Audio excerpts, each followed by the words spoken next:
My name is Clara Towson, and I'm a friend of the show. Boom. I am Francisca George, and I'm a friend of the show. Perfect.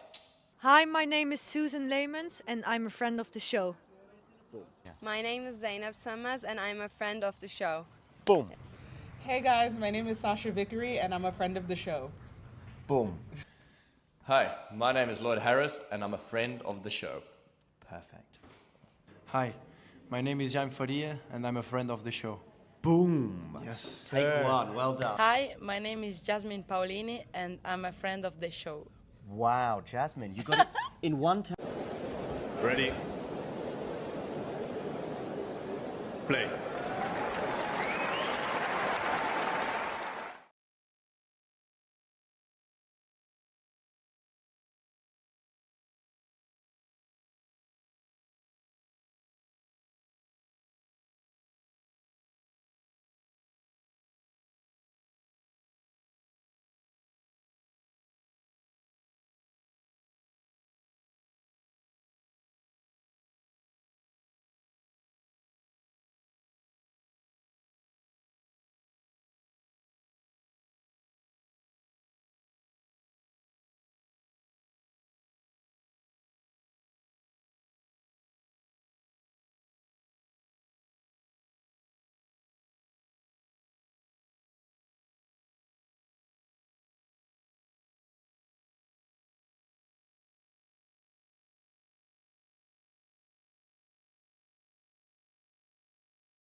And if you hit subscribe, the number just below my head will tick over.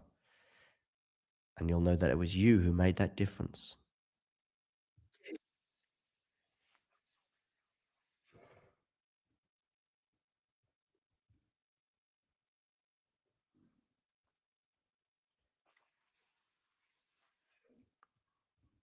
Okay, 2-1 now, Fritz. That was a disappointing miss there from Taylor.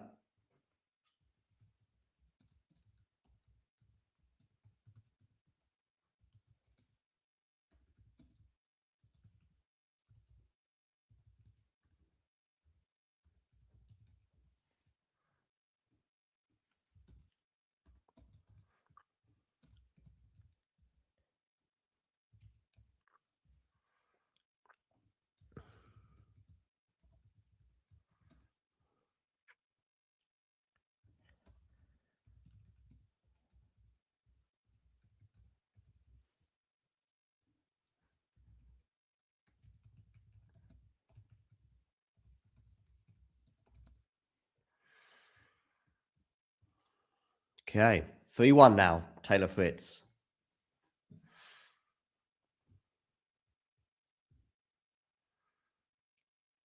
For those of you just joining, do hit that like button. And if you are new to the channel, hit subscribe.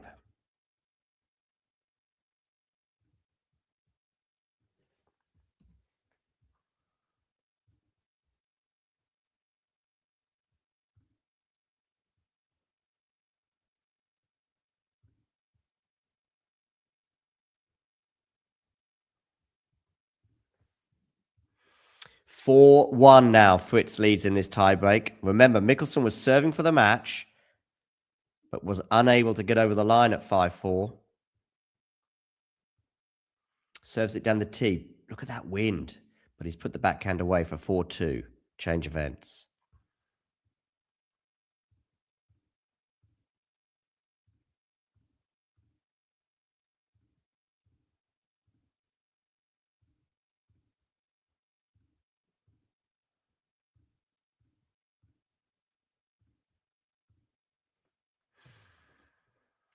Okay, so 4-2.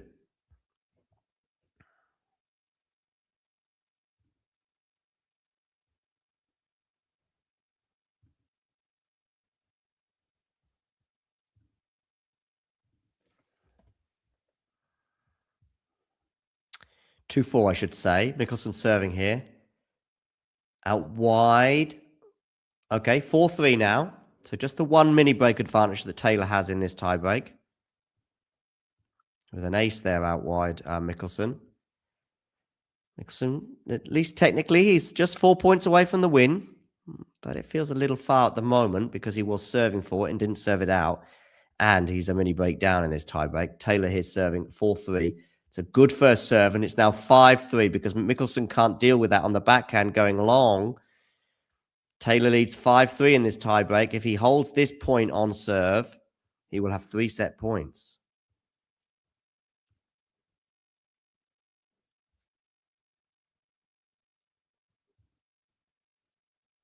It's a good serve down the tee. Forehand from Taylor into the backhand of Mickelson.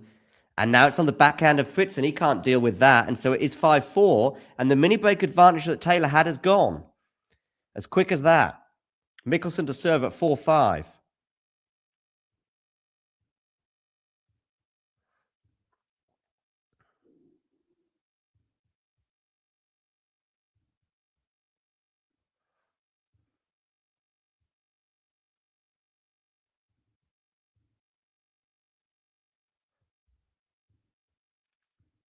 And Mickelson holds that point as well. So it's 5-all. Alex Mickelson 2 points away from the win.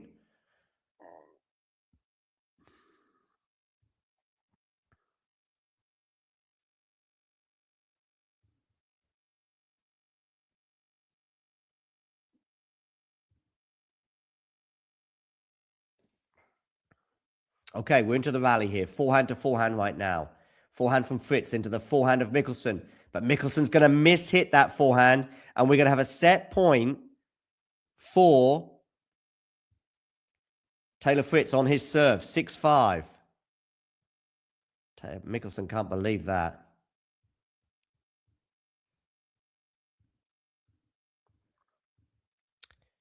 Do hit that like button. And if you are new to the channel, hit subscribe. And if you do hit subscribe, watch that number below my head tick over. Serve down the tee, forehand return. Forehand from Taylor Fritz. I think it's going to be too good. There should be a winning point for Taylor Fritz, but it's not done yet. He's got a tricky smash now to deal with. And I think he's still not done it. Oh, are we back to neutral? No, not yet. Oh my goodness me, we're at neutral in this rally. Oh, what a forehand from Mickelson.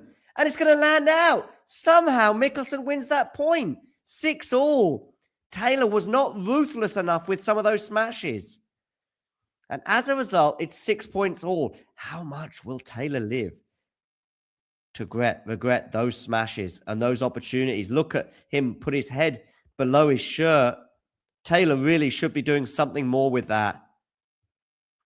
And as a result,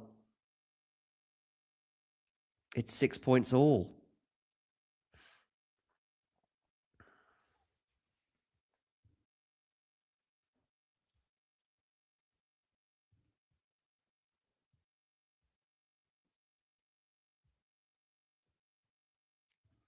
Okay, we're into the rally here. Backhand from Taylor Fritz, just over the net. Slice there from Mickelson. Forehand from Mickelson into the backhand of Taylor Fritz. Backhand up the line is really good, but Taylor defends it.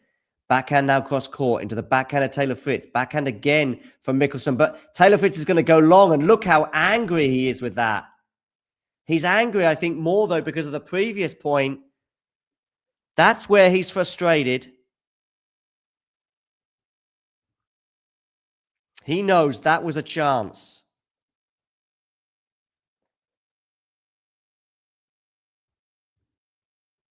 So we've got match point for Alex Mickelson against the 2022 ATP Masters 1000 Indian Wells champion Taylor Fritz. Match point. Where are you going to go with this serve?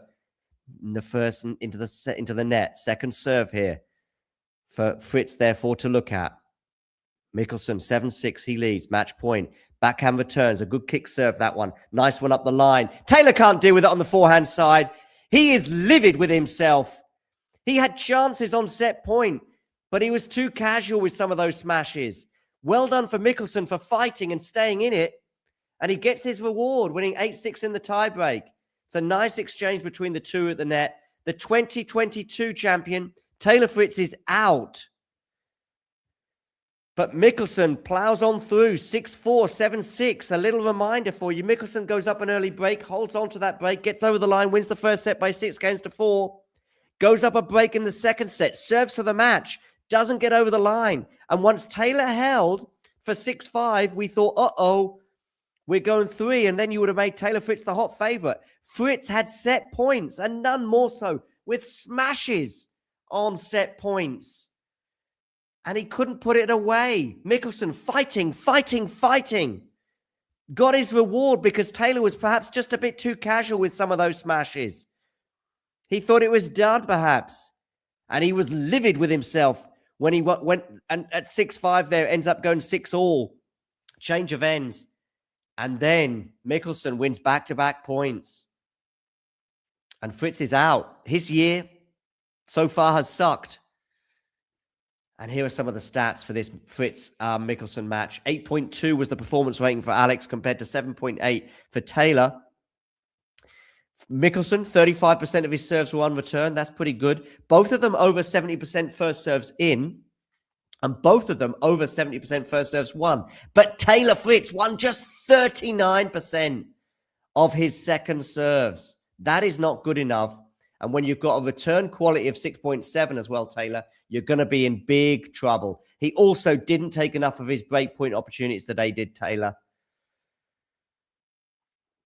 And that's it.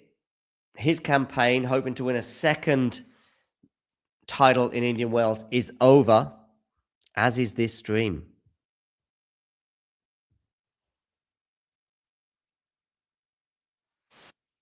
Okay. Where Maria Sakkari and Iga Swiatek are underway, and Sakkari has the early break on the two-time winner Iga Swiatek. So, they did play each other recently, and Sakkari won that in 3 sets. Vachereau and Ruud, by the way, are into their second set, as are Kruger and Svitolina. Ruud is serving, having lost the first set. 1 game all. 30-15 he leads, does the Norwegian. But all eyes, arguably now, on Maria Sakkari and Iga Swiatek.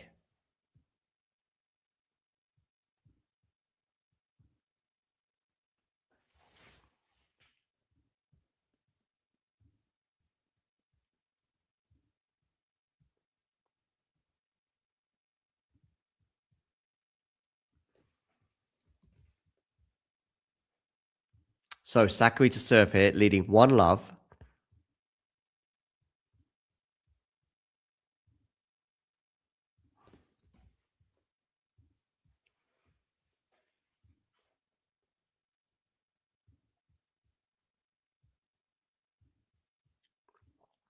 And it's 15-love for Sakkari.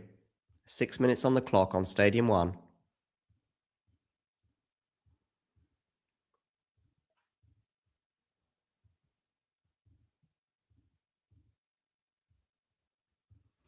Okay, Sakkari here now, defending. Can she defend this? Actually, she might well win the point from it. Oh, dearie me, Maria. You should be putting that forehand away.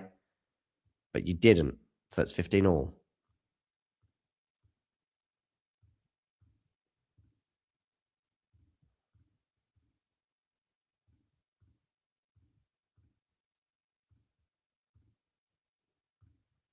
Okay. Sakkari to serve here, 15-all. Down the tee, backhand return, and it's missed by Swiatek, so 30-15. Of course, these two players did contest the 2024 final, which was won by Iga Swiatek quite comfortably as well.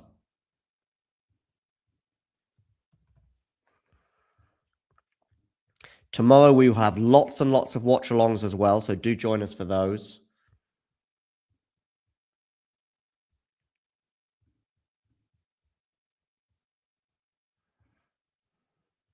$30-15 here for Sakkari.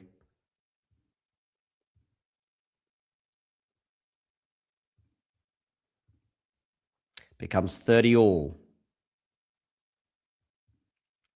Meanwhile, Casper Ruud holds for 2-1.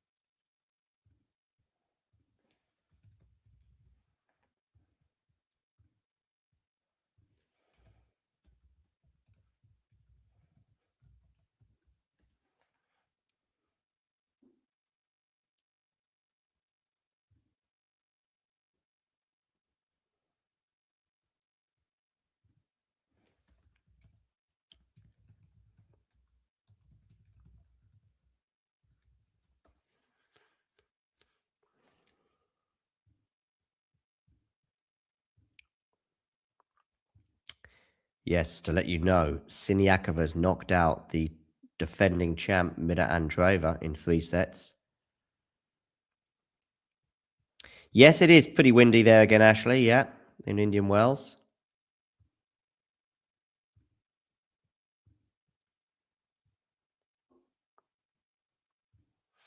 Deuce here, Sakkari against Swiatek, and we're going to get a game point, though, now for Maria Sakkari.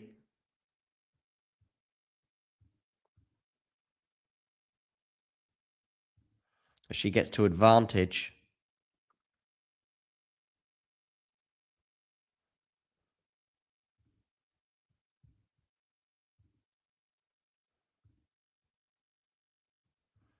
Can she get over the line and consolidate this early break advantage that she has?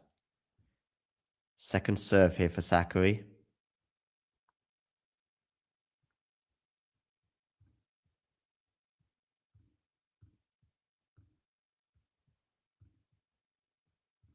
Okay, they're into the rally right now.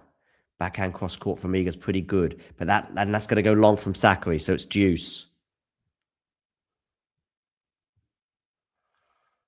Vacherot serving at 1-2, 15-30.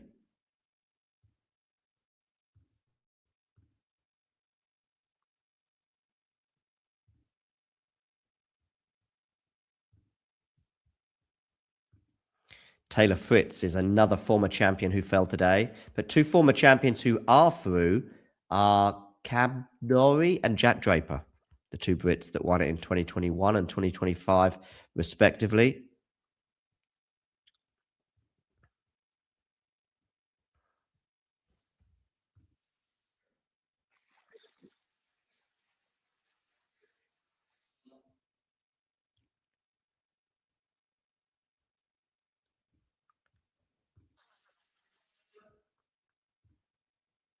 That's me talking about Fritz and Mickelson.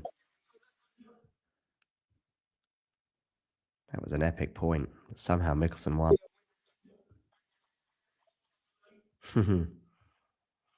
Okay, Juice here with Sakkari and Swiatek over on Stadium 1.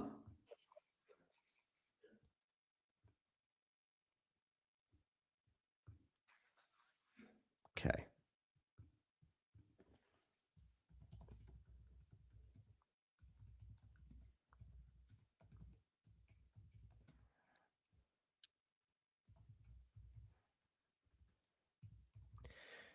Once again, we've got a game point for Maria Sakkari.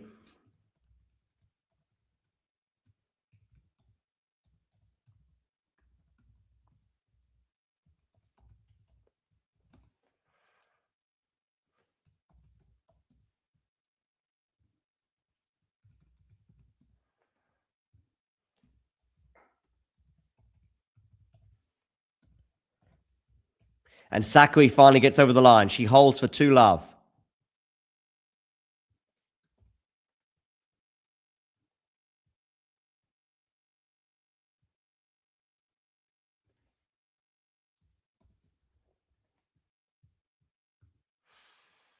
So she is up 2-love. What about Mr. Casper Ruud? Well, he's threatening Vacherot, but Vacherot's got it to deuce. So it's 1-2, Vacherot serving. Vacherot won the first set by 6-3 over the Norwegian.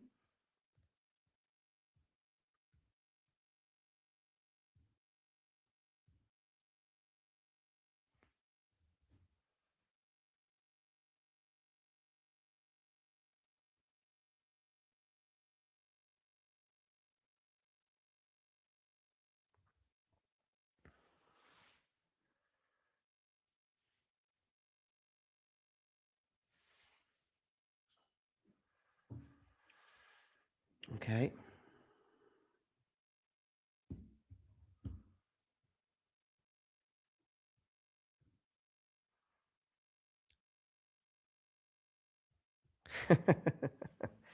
You think so, Jane?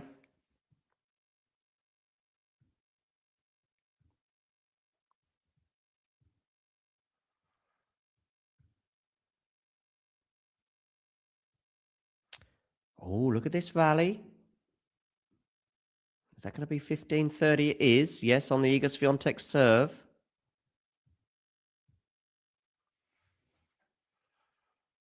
Lovely backhand pass there. And, wow. A two-time champ in a spot of bother here. Down a break and 15-30 on her serve. Sakkari's hit 5 winners to Iga's 1 so far. And Casper Ruud is going to have a break point on the Vacherot serve.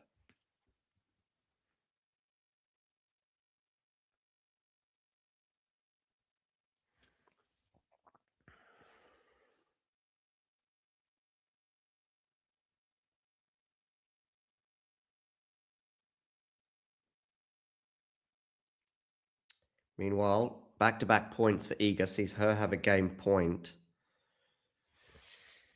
Now, break point number 2 in this game for Casper Ruud. He's got a baseball cap on today, trying to keep the sun out of his eyes. It's a good +1 there from Vacherot, and Casper can't deal with it, so we get back to deuce. Meanwhile, game point for Iga Swiatek. She serves out wide, but going to miss the first serve. So a second serve.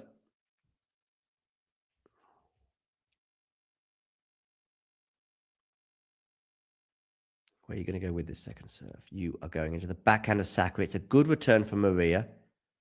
They're into the rally. Some good depth there. A little bit lucky there with the net cord, Iga Swiatek. Forehand to forehand right now. It's a decent forehand from Maria Sakkari. Now into the backhand of Iga, which goes into the net, and we're at deuce. Game point for Vacherot. He does lead by 1 set to love over Casper Ruud. Casper Ruud, of course. Both of these players have won 1,000 title in the last 12 months. Casper winning in Madrid, whilst Vacherot won in Shanghai, both last year. Good serve down the tee. Vacherot puts it away, 2 games all. Deuce here between Sakkari and Swiatek. Serves into the net on the first serve. So a second serve for Maria Swiatek. Maria Sakkari to look at. That was 115 miles an hour, that serve.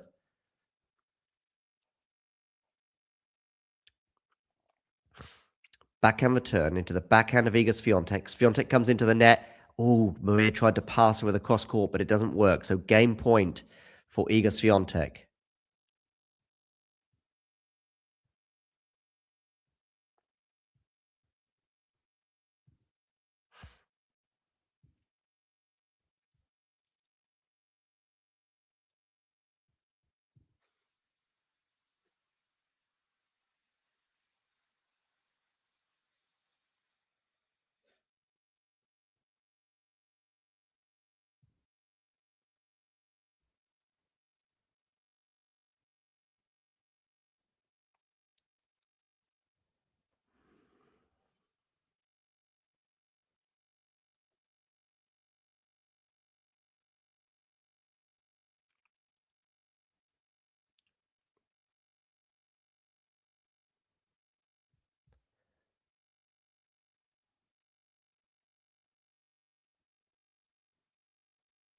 Okay, Jasmine Paolini has been dropped by a sponsor. I wonder what that's all about. Seems to be making a lot of fuss online at the moment.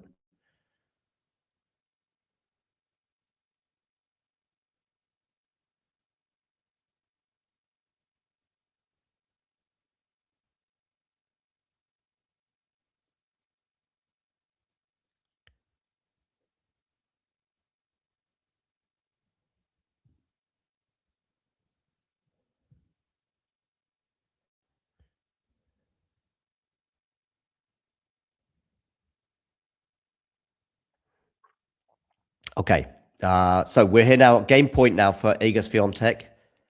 Backhand to backhand right now, but Sakkari goes long with the backhand, and so we've got our first game now for Iga Swiatek, 2-1. She is down by a break in this first set. 2-1 Maria Sakkari leads. Over to Casper Ruud and Vacherot. Casper Ruud has 40-15.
We're just interesting. Just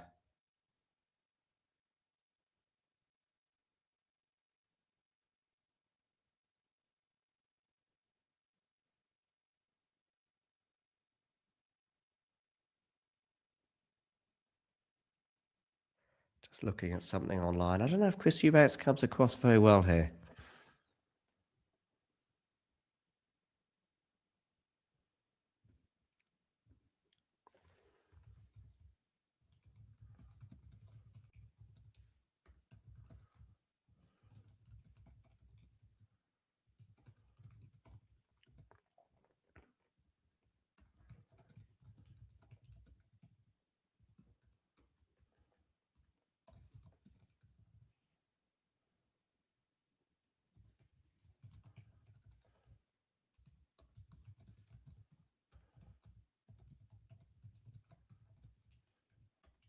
Okay. Okay, Vacheron and Ruud are on serve. Sakkari serving at 1-2, 15 love.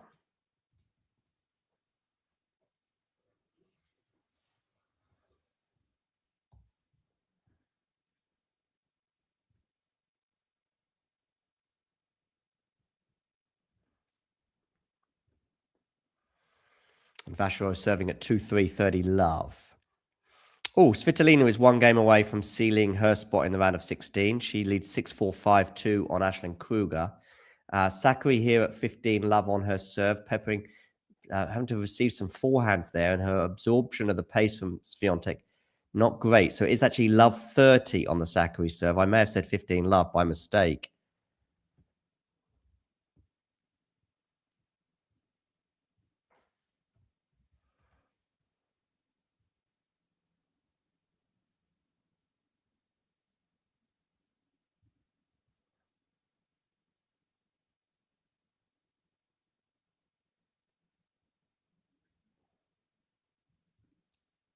Okay, love 30 here on the Sakkari serve.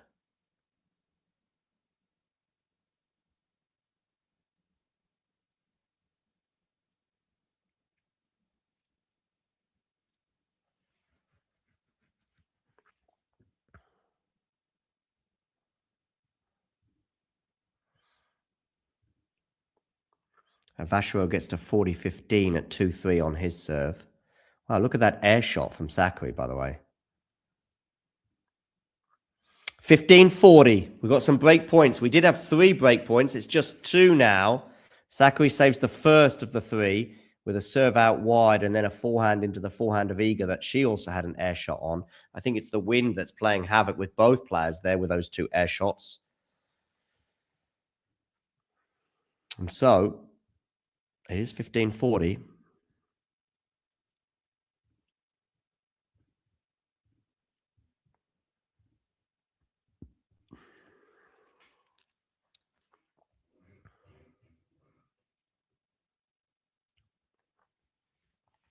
Vacheron 40-30.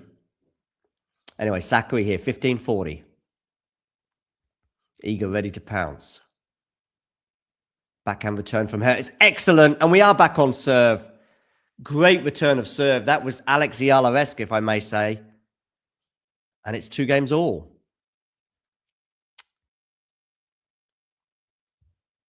.91 miles an hour, that second serve, and it was punished by Iga Swiatek. 24 minutes on the clock. Iga will now serve at 2 games all.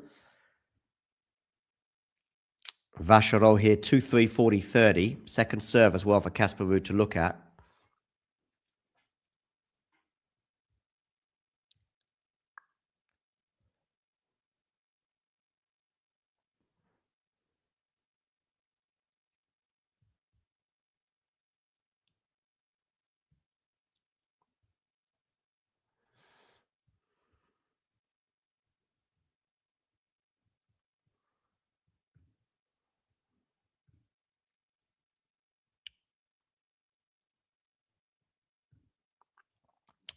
Hey, Ghosty. Hey, Ashley. Nice to see you guys chatting in the live chat for this Iga Swiatek Maria Sakkari clash.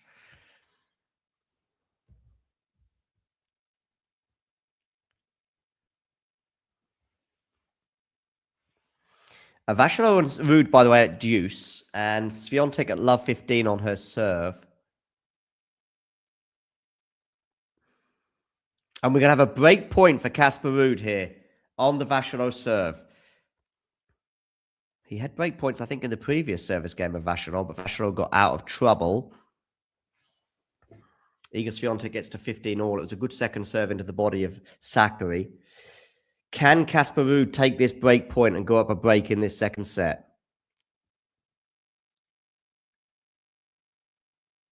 Okay, forehand from Vacheron into the forehand of Casper Ruud. Vacheron again on the forehand. Casper on the forehand as well with some good topspin there from Casper. Probably want to get away from that forehand if you can, Vacheron, but it's easier said than done. And now Vacheron puts a backhand long. Casper Ruud breaks. 4-2, he leads. So, are we going the distance in that Vacheron-Casper Ruud match? Quite possibly, with Rude leading 4-2 in the second set, but Vachereau is up a set to love. Meanwhile, Iga Swiatek has raced into a 40-15 lead, and she's going to convert this, and she's going to hold for 3-2. So 3 games in a row for the two-time champ. This has been a day of former champions, but because on the men's side, we had Djokovic, who's won the title several times before. He won his match in 3 sets. We had Cam Norrie and Jack Draper, former champions as well. They won their matches in straight sets. Taylor Fritz, the 2022 champ, he lost today in straight sets to Alex Mickelson. And later on today, we're going to have the 2023 and 2024 men's champ come to the court with Carlos Alcaraz. Also, we've got Rybakina in action, a former champ. She's going to be coming up against Marta Kostyuk later on. And we've got we had Mira Andreeva, a former champ, last year's champion, losing in 3 sets to Katerina Siniakova today. So, former champs, former champs, former champs.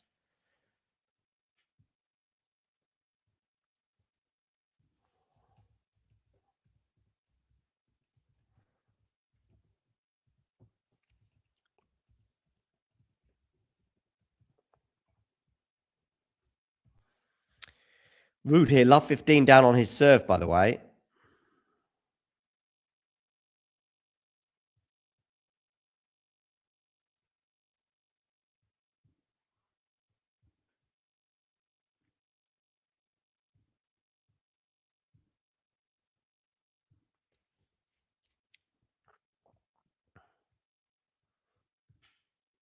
It is 15 all now for Casper.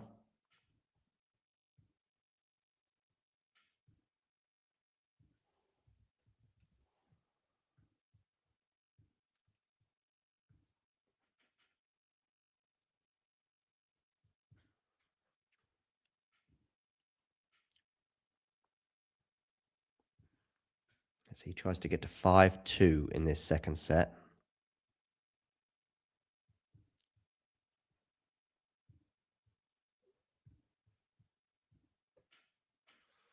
Iga Swiatek leading 3-2. They are on serve, her and Maria Sakkari, but it was 2-love for Sakkari.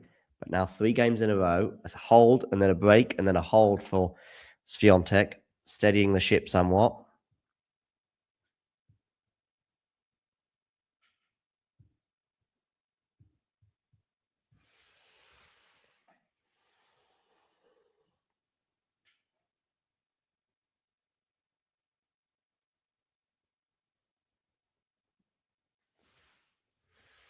$15.30 here on the Rude serve. He serves down the tee, forehand return from Vachereau. But I think that might have clipped the net. So it's going to be another serve here at 15.30.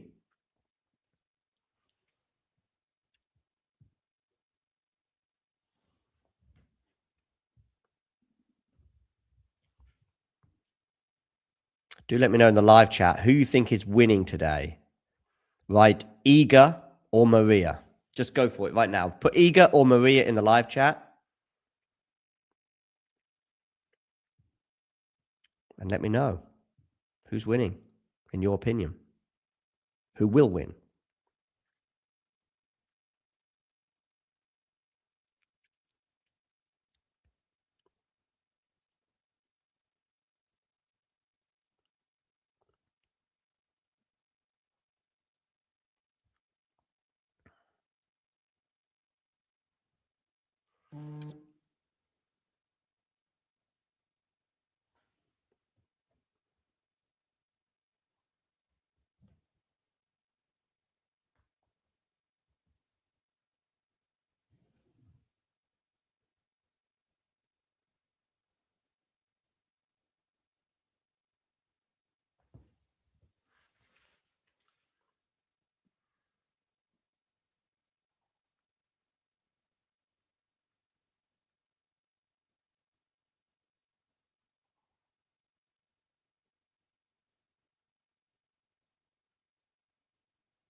Okay.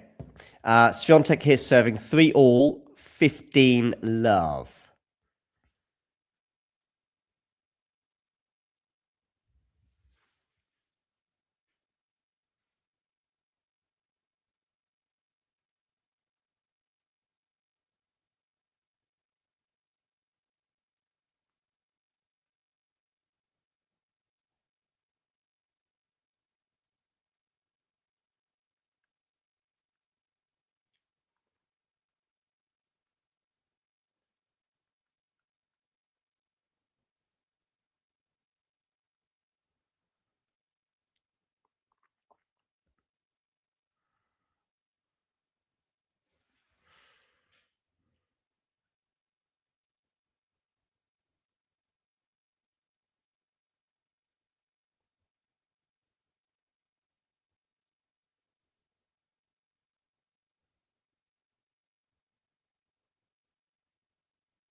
Okay.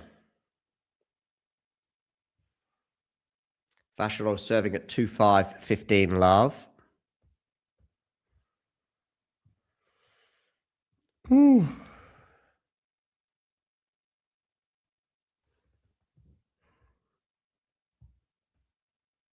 Yeah, she's a long way behind, Ashley. A long, long way behind.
Okay.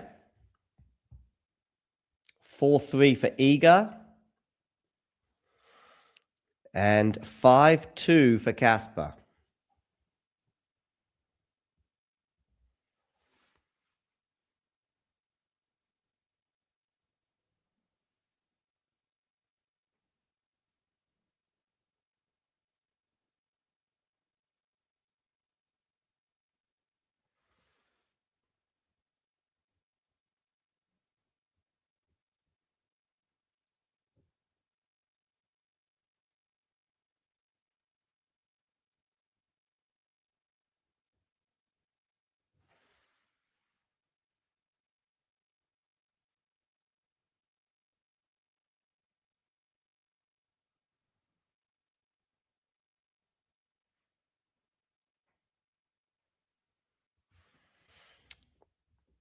Okay.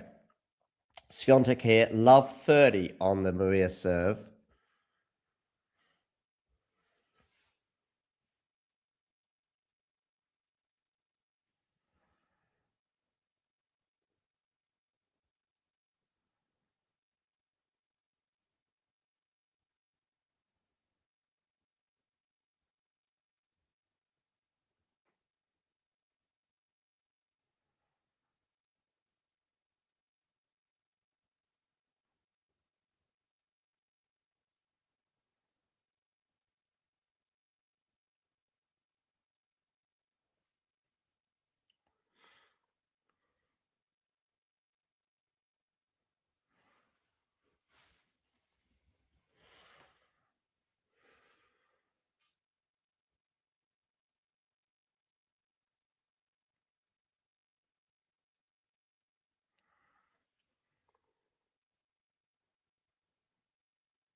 Okay, game point here for Sakkari, 40-30.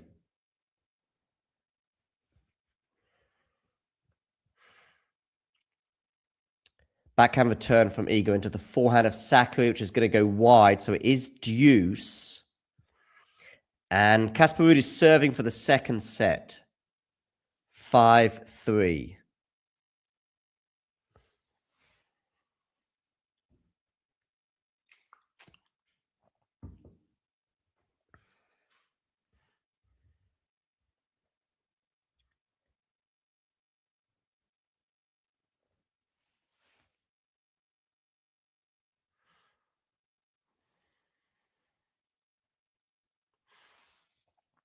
Okay, 15 hole.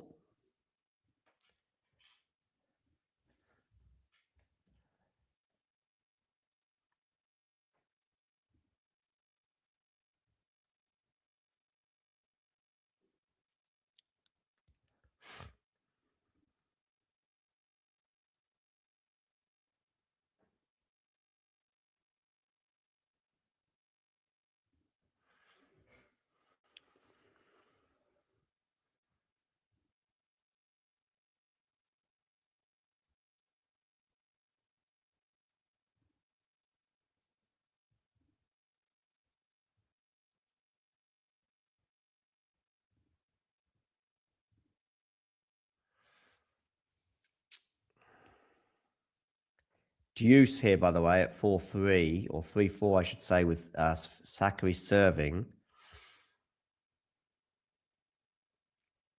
Oh, Casper Ruud, 15-40, 2 break points for Vacheron to get this back on serve.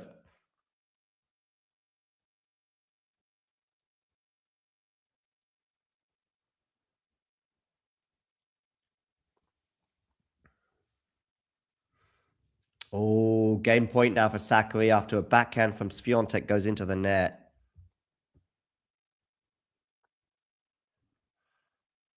And Ruud saves the first of the break points, gets to 30-40. Adrian here going for an ego win.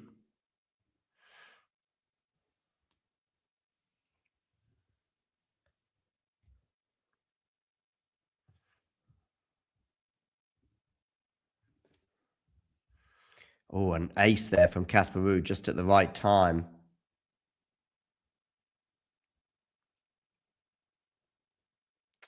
Oh, well, anyway, some of the break points have been saved. I'm not sure if it was an ace or not, but either way, we're at deuce. And Vacheron is not looking particularly amused.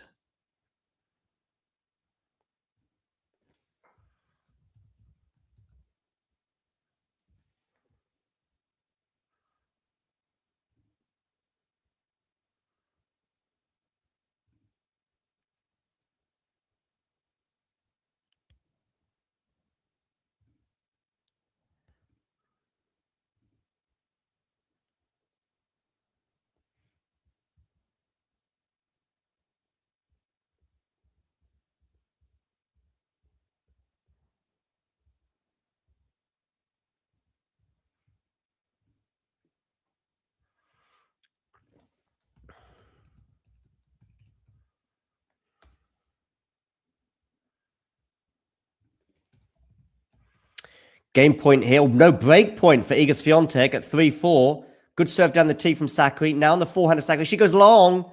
And so we've got the break of serve, and Iga Swiatek will serve for the first set.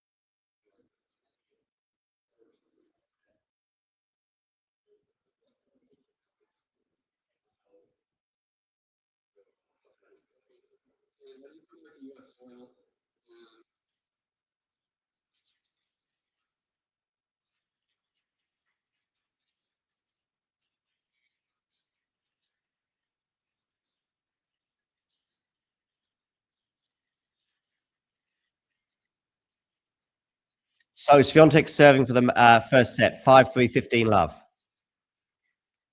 Casper Ruud, by the way, has won the second set over WATCHALONG. Look at that aerial shot, by the way. Nice.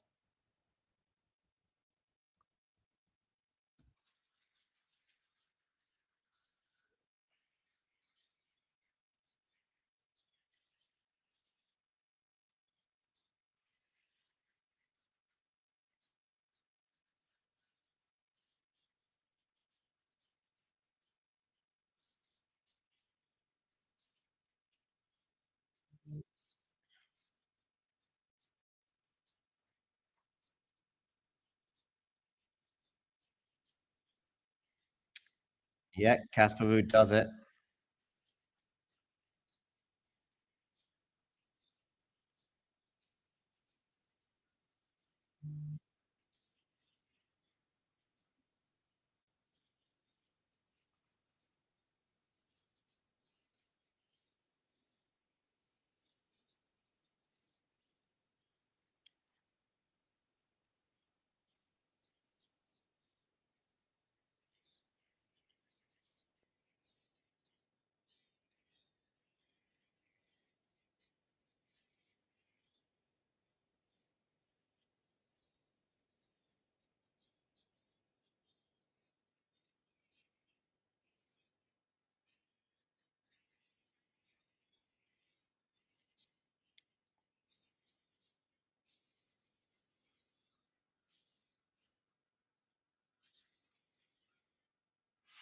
Okay, 2 set points here for Iga Swiatek.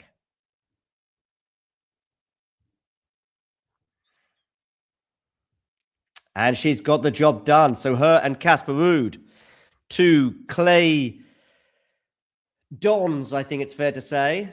Both winning their sets at very different moments. Sakkari, by the way, though, will be kicking herself.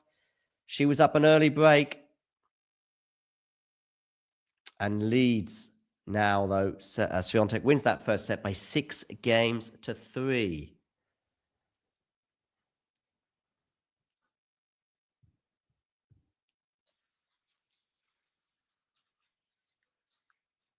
Okay.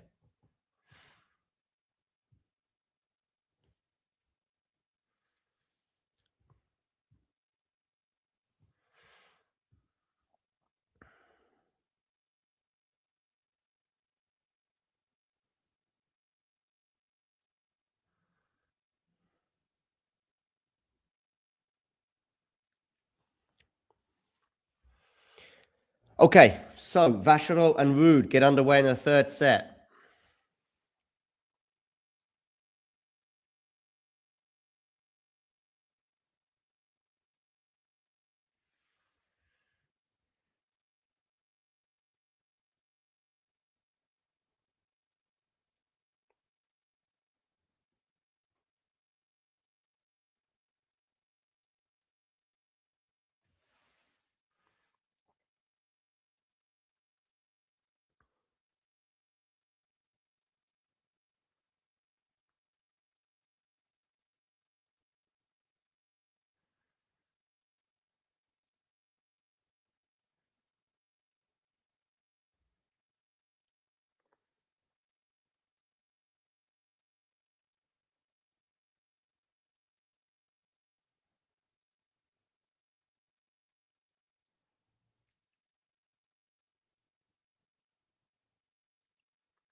Okay. Sakkari here serving love 15.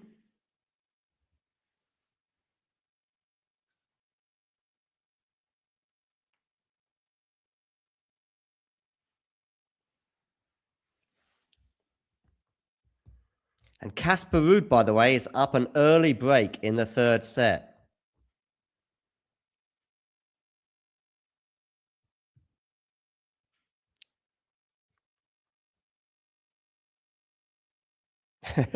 Someone upset with Glock.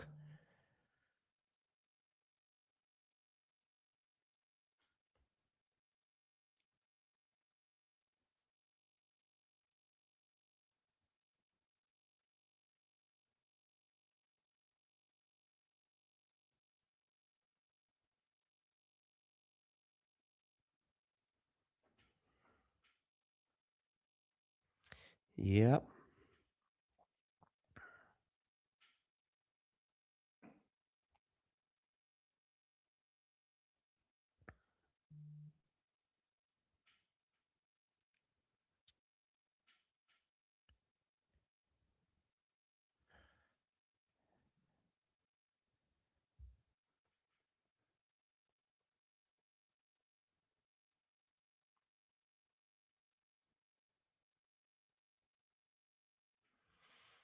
Okay, so where are we at with these two matches? Well, let's bring you up to date. Sakkari is down a break in the second set.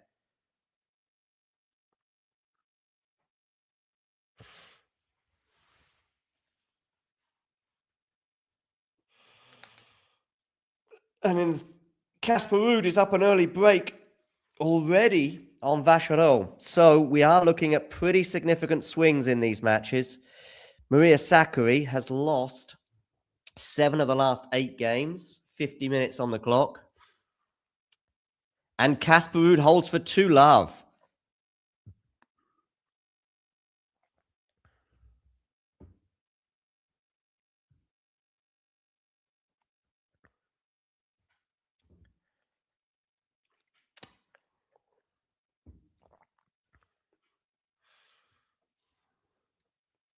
Forehand return here from Sakkari into the forehand of Swiatek. Swiatek, though, puts that forehand away.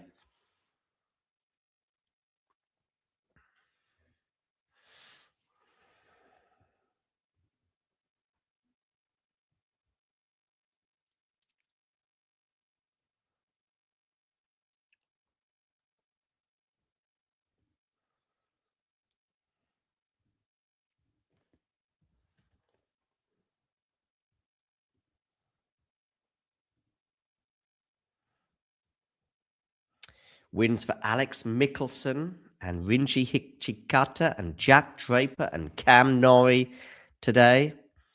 Norrie beating De Minaur in straight sets. Draper beating Cerundolo in straight sets. And Draper's going to be playing Novak Djokovic as a result. Milovan Draper, though, last year's champ on the women's side, is out. Okay, into the rally here. Iga Swiatek on the forehand into the backhand of Sakkari. That's going to land out. 30 love.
And Draper's going to leave the top 10 after Indian Wells. Yeah, she had 2 WTA 1000 titles, didn't she, in the first few months of last year. Iga Swiatek here, 40 love, by the way. 3 game points to consolidate the early break in the second set.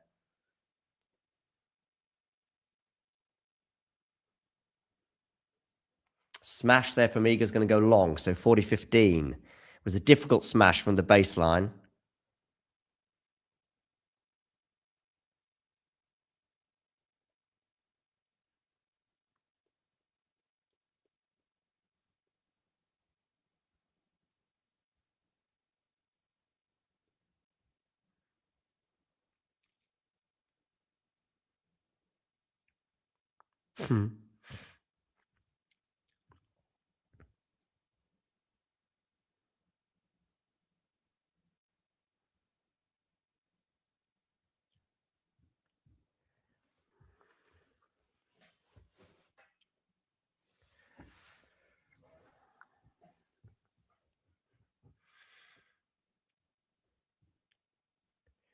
And Sakkari doesn't win that game, so Swiatek holds for 2-love.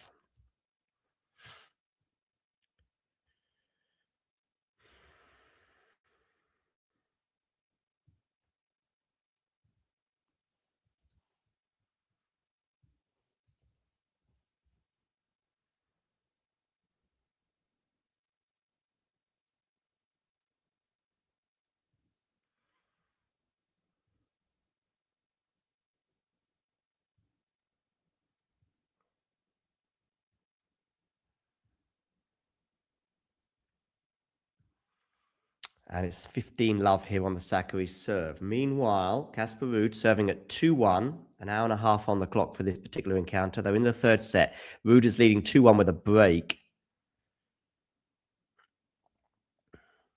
Swiatek with a wonderful forehand winner there to get to 15-all. And she's potentially going to run away with this match, much like she did the 2024 final. Ruud, meanwhile, is love 15 on his serve.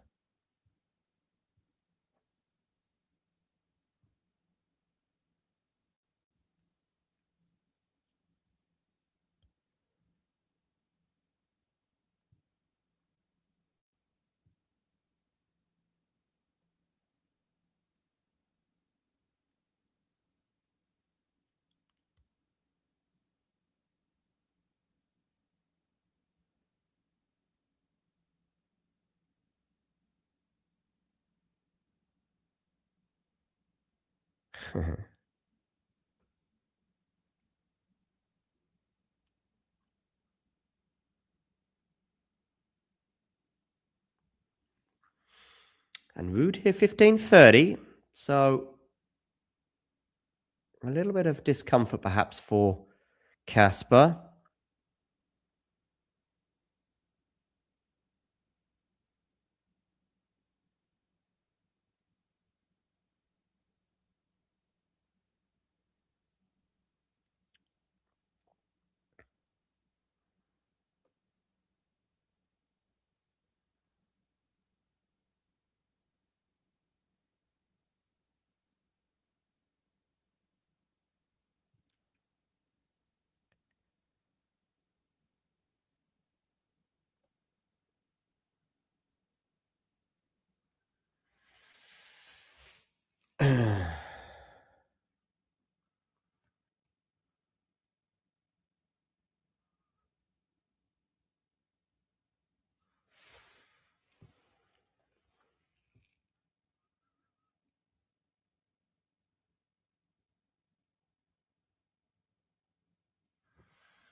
We're experiencing technical difficulties, says my stream, for Ruud and Vacherot.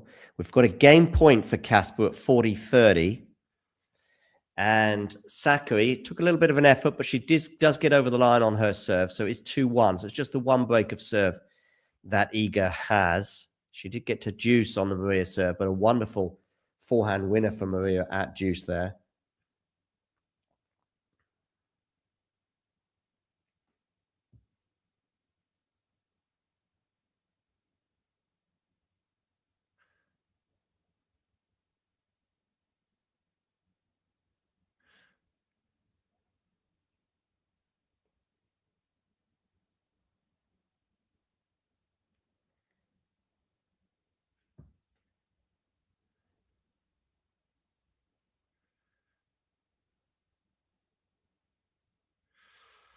And Ruud holds finally for 3-1. He was 15-30 down. So I had to get out of a bit of a hole.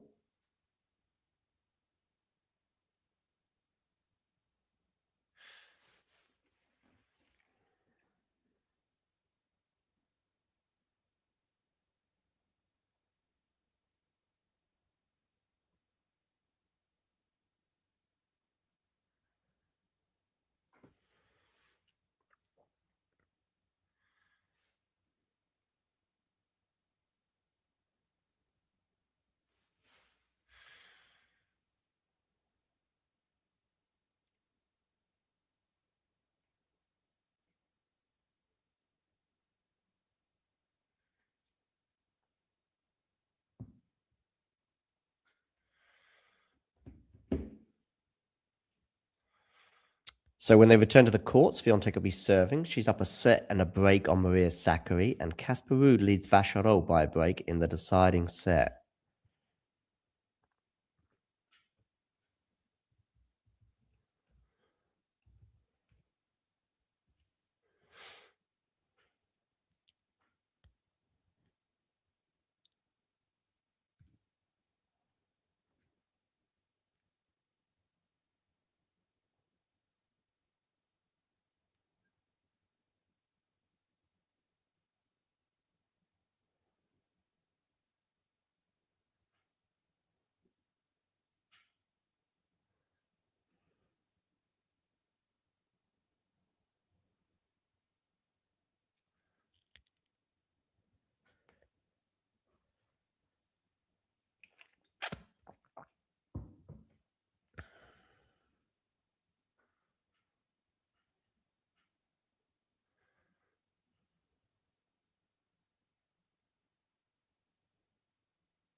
$15 love here for Iga. And Vacherot is 1-3, 30-15.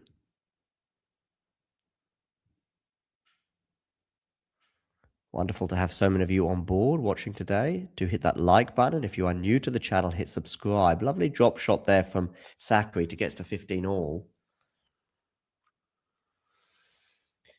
It's a long way back from Marie at the moment. She's a set and a break down in an environment where Iga has made the semis at least for the last 3 years. She won the title in 23 and 24.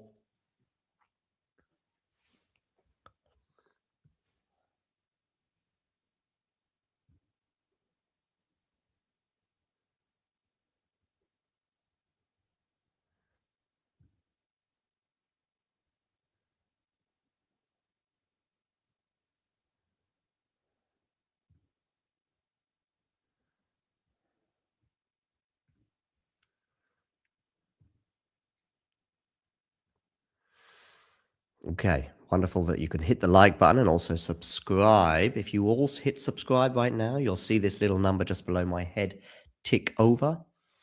Swiatek here serving at 15-30, by the way, so a little bit of pressure here for Iga on her 7. She's missed the first serve down the tee.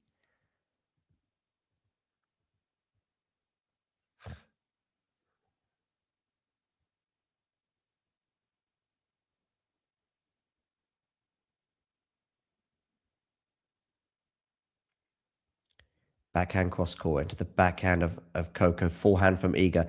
Forehand from Swiatek on the run there with good depth, and it bounced off the court quite low. Drop shot from Iga is not going to get over the net. Interesting choice there from Iga. She's not known for her drop shots, and it is 15-40. So 2 break back point opportunities for Maria Sakkari here. Casper Ruud leads 3-2 with a break in the deciding set on Vacherot.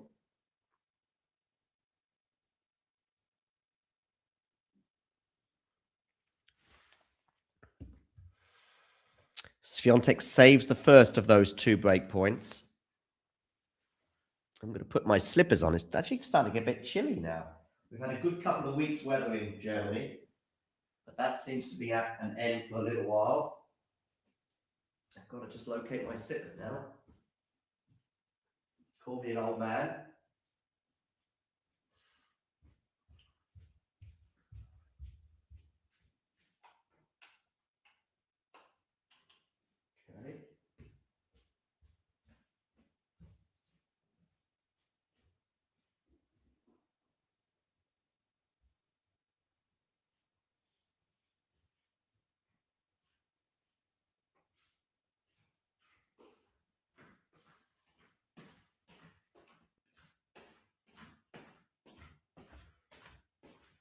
Oakley dokley. Here we go. So, I need to adjust my set because Madison Keys and Sonny Cartallo are about to get underway.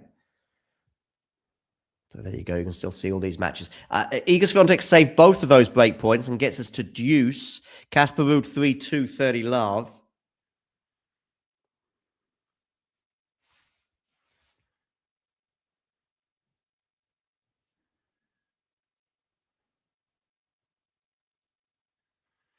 Technical difficulties. Okay. That's no good to anyone.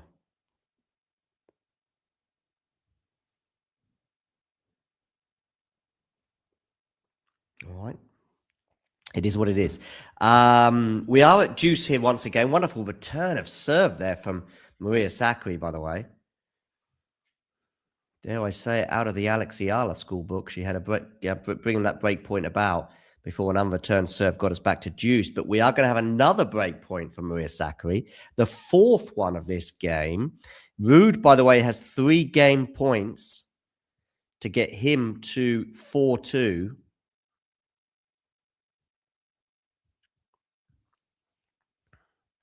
Plenty of you watching right now. If you can all hit subscribe at the same time, this number should at least go over and tick over nicely.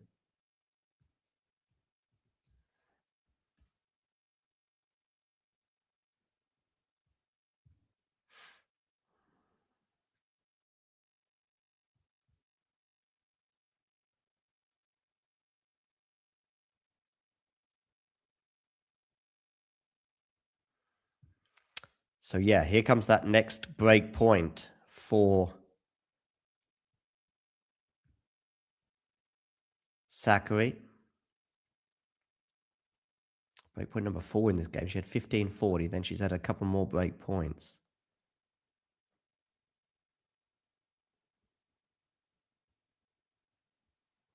Oh, wonderful passing shot there from Sakkari, and we're back to 2-all. So we're on serve.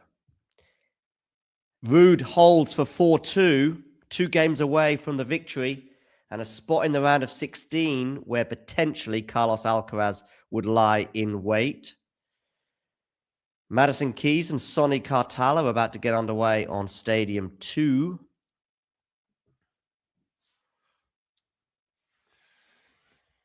And Sakkari serving at 2-all, 15 love. And thank you for our latest subscriber. Thank you very much.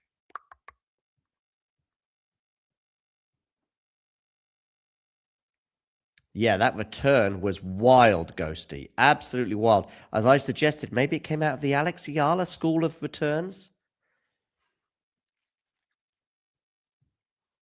Let's have a look at the WTA live rankings because Mira Andreeva is going to be dropping out of the top 10.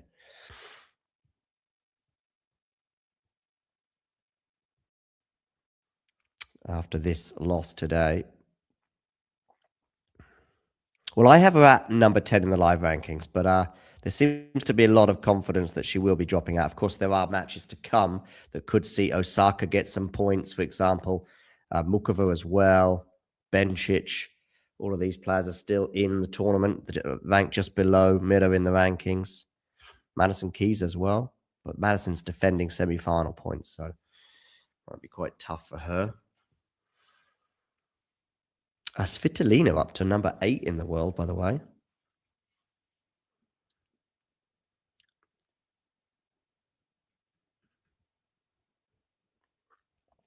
Yala is 28 in the live rankings. But Kostyuk is still in the tournament. She's playing Rybakina later. Oh, wow. What a forehand down the line. That is from Sakkari to get us to 30-15.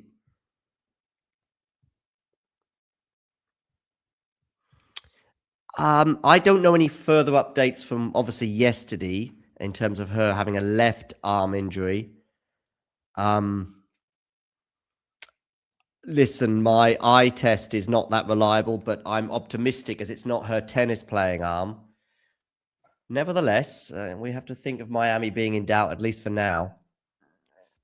Sakkari goes long there, and so we get to 30-all.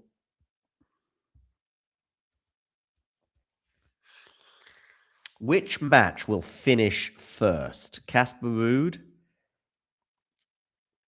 or this one with Iga and Maria?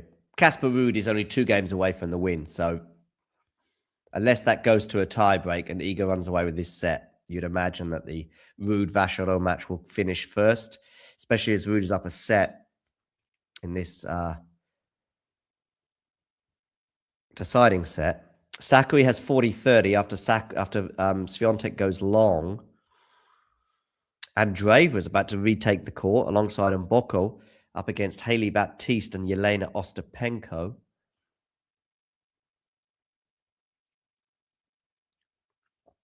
Should be a fun one there on Stadium 6.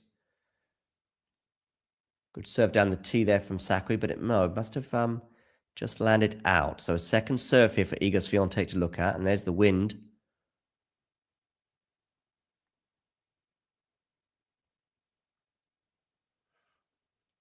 Good return there from Iga into the backhand of Maria, and she can't deal with that, putting it into the net, so we're at deuce.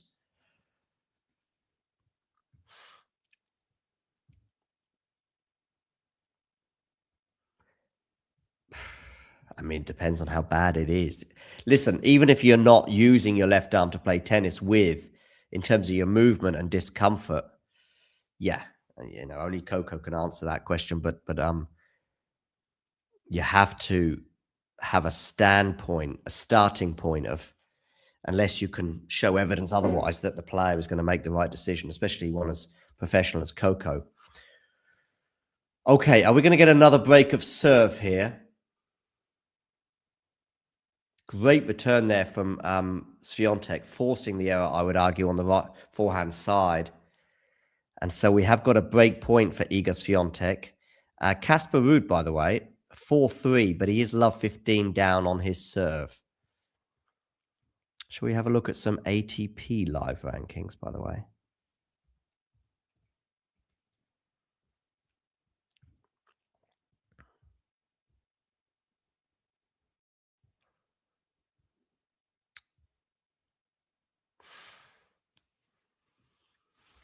Medvedev is just outside the top 10. Bublik, losing in the round of 32 today, is currently ranked 10. And we've got a break of serve for Iga Swiatek. She leads now, once again, with a break advantage in this set. By the way, I don't know if we've all seen the interaction between Coco van der Weyde, I think I'm saying her name right, and Chris Eubanks. There seem to be a lot of reactions to this. From what I saw, I don't think either maybe come out of it looking great. Maybe Chris worse than Coco, but I do understand that there is a bit of context here, and a lot of people seem to be upset with Coco's commentary abilities, at least.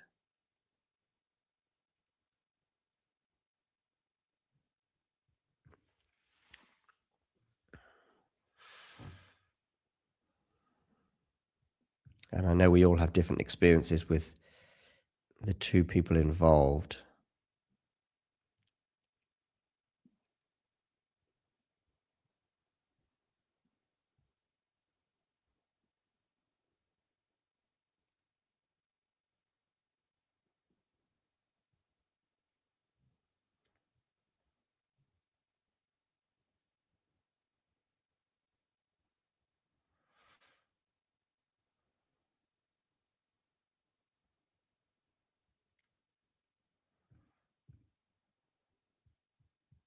So, Iga Swiatek and Maria Sakkari return to the court. Iga Swiatek is currently 3 games away from the win, and it is on her serve.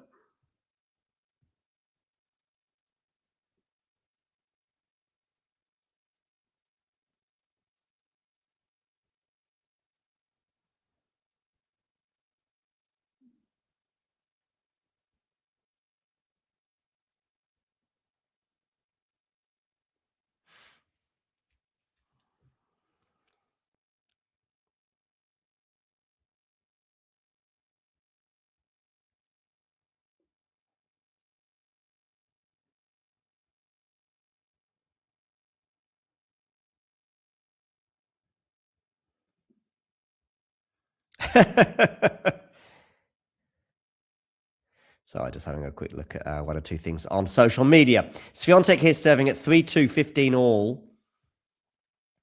Casper Ruud has a game point for 5-3 to put himself within touching distance of the round of 16. He was down a set, and I think I remember Ghosty suggesting that Vachereau might win, and I don't blame you for that prediction. Not at all. I can't explain it other than more than just watch Ghosty and come to your own conclusions. I know that a lot of people have experience with the two protagonists, let's call them, and I think people are basing their judgment probably based on where they stand with that. I also understand it's completely subjective, but my personal take is that I don't think Chris comes out of it looking too great, but I believe I'm very much in the minority when it comes to that take, and I'm okay with that. Good body serve there from Iga. Forehand winner from Swiatek, bringing up 30 all. She was 15-30 down. Oh, we've got a break point for Mr. Vachereau at 4-3 on the Casper serve. So maybe your prediction could yet come to fruition. By the way, I'm not sure it was a prediction, Ghosty, wasn't it? It was just, I think you just posited the idea that Vachereau could well win that. And I responded by saying, yeah, I don't think that would be a big shock.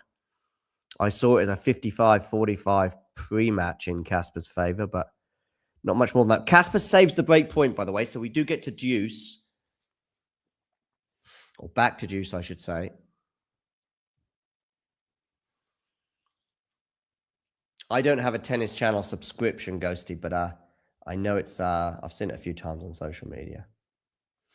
Smash here from Swiatek, bringing up a game point for Iga to edge her closer to victory. Another break point for Vachereau. No, tell a lie. Game point for Casper. These two matches could well finish at a very, very similar time.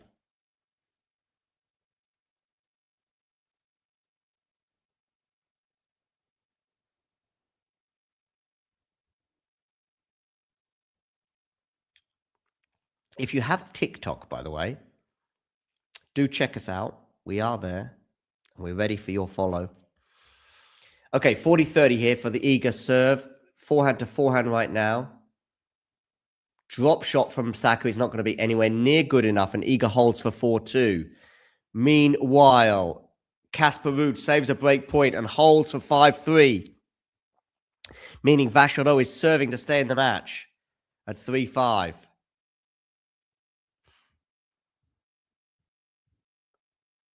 Yeah, do look for it, Ghosty, and let me know what you think. I think 80% of what I've seen for the reactions are all siding with Chris. But I think they're siding with Chris more based on some backstory that I just don't know about.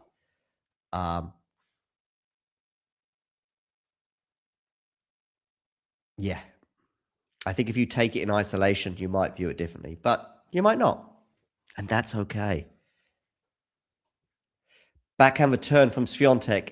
Down the line is a great return, and as a result, it's love 15.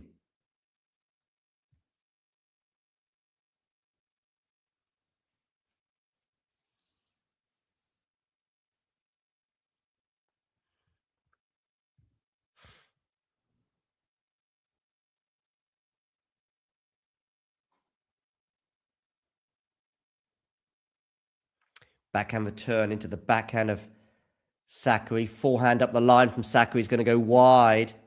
And so it's love 30.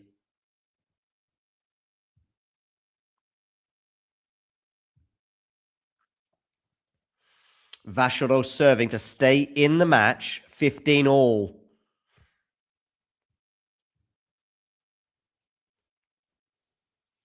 So we might be coming to a conclusion in that match pretty quickly. We also might come to a conclusion in this one pretty quickly too, because it's love 30 here on the Sakkari serve. Backhand to backhand up the middle of the court, but Swiatek goes long.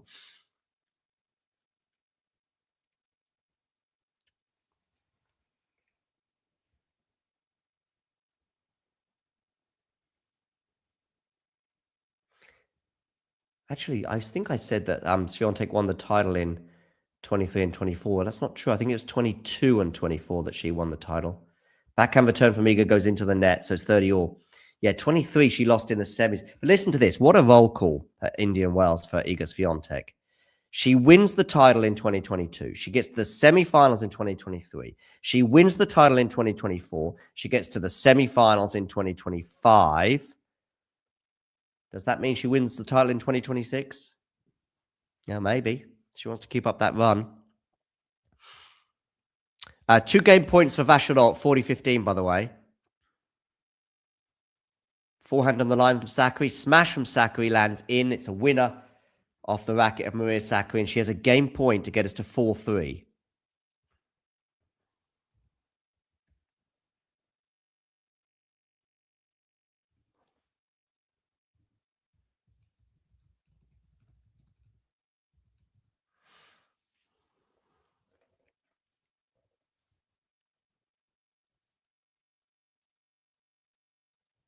Forehand return is really good from Iga, forcing the error off the racket of Sakkari, and we get to deuce.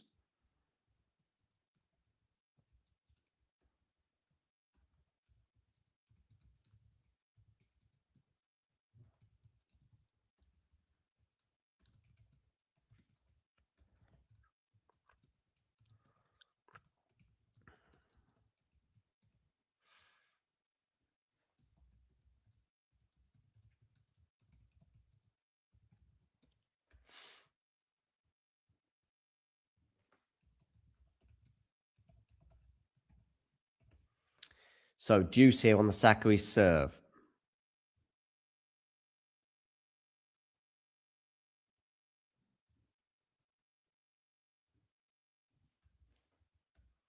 Oh, we've got a break point now for Sakkari.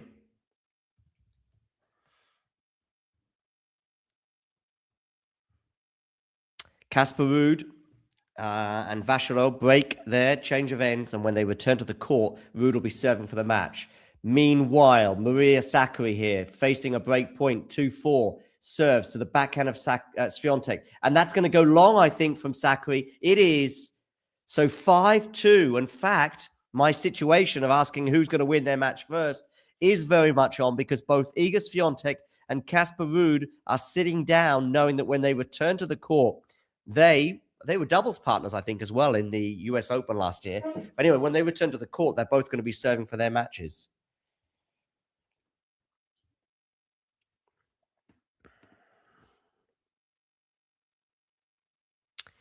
I think they may do Ghosty. I don't know. Is in terms of their history. They may be in trying to introduce it too. I felt it was real Ghosty, but feelings, as we know, can be wrong. Definitely unusual. Yeah, I agree. If it's not real, then I think that's kind of sad for where we're at with TV, I think. But, and I know they do that a lot. I've seen it a lot on the radio where you just get two people that just have to disagree with each other. But they're not just disagreeing, are they? You know, they're disagreeing over whether you think Swiatek or Sakkari is going to win, or Carlos or Yannick is different. And if it is not real, then they're doing a very good job of acting, let's say. Okay, Ruud serving for the match is now at 30-15, so they have returned to the court. I think we're going to need a deuce in that one and a game to love for Iga if Iga's going to win this battle to the finish line. Do stay with us, by the way, because I'm going to do some predictions. I'm going to go through some of the next rounds that have been created after today's wins for players like Jack Draper against Novak Djokovic. For example, I'll be previewing all of those round of 16 clashes. I'll be doing it at the end of these matches. So do stay with us. Casper Ruud, 30-15 on his serve. He's going to have 2 match points, is Casper. And to make matters worse for Iga in her race to the finish line, she's down love 15 on her serve. So just hitting the 2-hour mark exactly. Casper Ruud gets the job done. Exactly 2 hours. He overcomes a 1-set down deficit to Vacherot, to go 3-6, 6-3, 6-4. Casper Ruud is through to the next round, where he will play the winner of Carlos Alcaraz and Artur Rinderknech. I would expect that to be Carlos, but you never know with Carlitos. He may well surprise us, as he has done so often in the past. But the way Carlos is playing right now, you'd expect him to set up a match with Casper Ruud. Anyway, let's therefore hone in on Maria Sakkari against Iga Swiatek.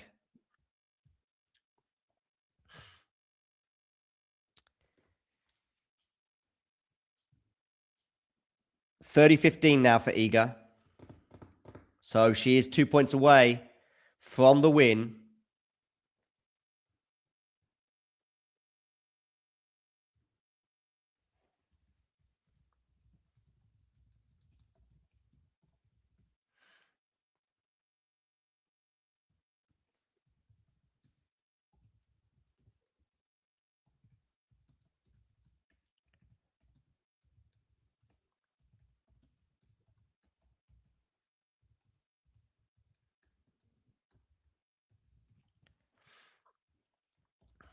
Okay, so we're at 30-15 for Iga. It's going to be 40-15, so 2 match points now for Iga Swiatek. I said it would be an interesting race to the finish line. Let's see if she can get over that finish line and wrap the deal up. Serves into the net on the first serve, so a second serve here for Maria Sakkari to look at. Where are you going to go with this second serve? You are going backhand return. Good return there from Sakkari, but well dealt with by Iga. Backhand cross court from Iga. Sakkari in all sorts of trouble. She puts her backhand long. Swiatek can celebrate. She is through to the next round, where she will play Karolina Muchova. Nice exchange between the two at the net, avenging that loss that Iga had in Qatar to Maria Sakkari recently. So she goes on in the desert, and Sakkari has to lick her wounds and head off to Miami. There we go. This is Iga in the desert. 2022 winner, 2023 semis, 2024 winner, 2025 semis, where she lost to last year's eventual champion Mira Andreeva, who went out today, and 2026. Will she be winning the title again? It was a pretty dominant performance, but she was down an early break, wasn't she, to Sakkari in that first set? I think it was down 2-love with the break. But once she got it back on serve, she was the better player. I think she ran off winning 6 games out of 7. She went up an early break as well in the second set. This is Iga herself before Maria got it back on track. But ultimately, a comfortable win, as the scoreline suggests. And so Maria Sakkari is out, and Iga Swiatek goes through. Shall we have a look at some of the upcoming matches in Indian Wells and give them a preview? I think we will. I'm going to get the draw up, and then I'll share that with you on the screen as well. So let's do that.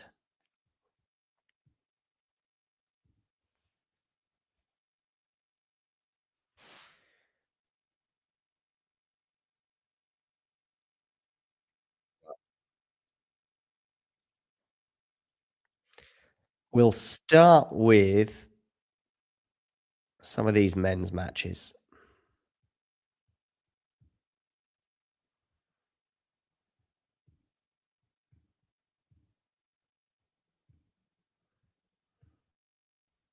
I'm going to get the draw up on the screen.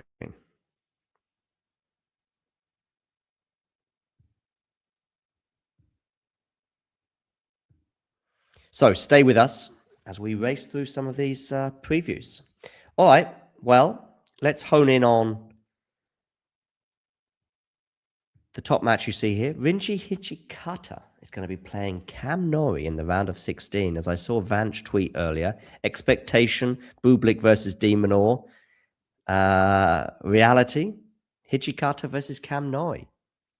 And Cam Norrie, by the way, in his win today over Alex De Minaur, very impressive, actually. Could easily have been 6-4, 6-2 for Cam. He was serving for it at 5-2, but De Minaur broke back. And given Alex's incredible mental strength, you did wonder. But the Lungs himself, there was some, by the way, there's some epic rallies in that match, as you can imagine. Cam Norrie's speed against Cam Norrie's endurance abilities.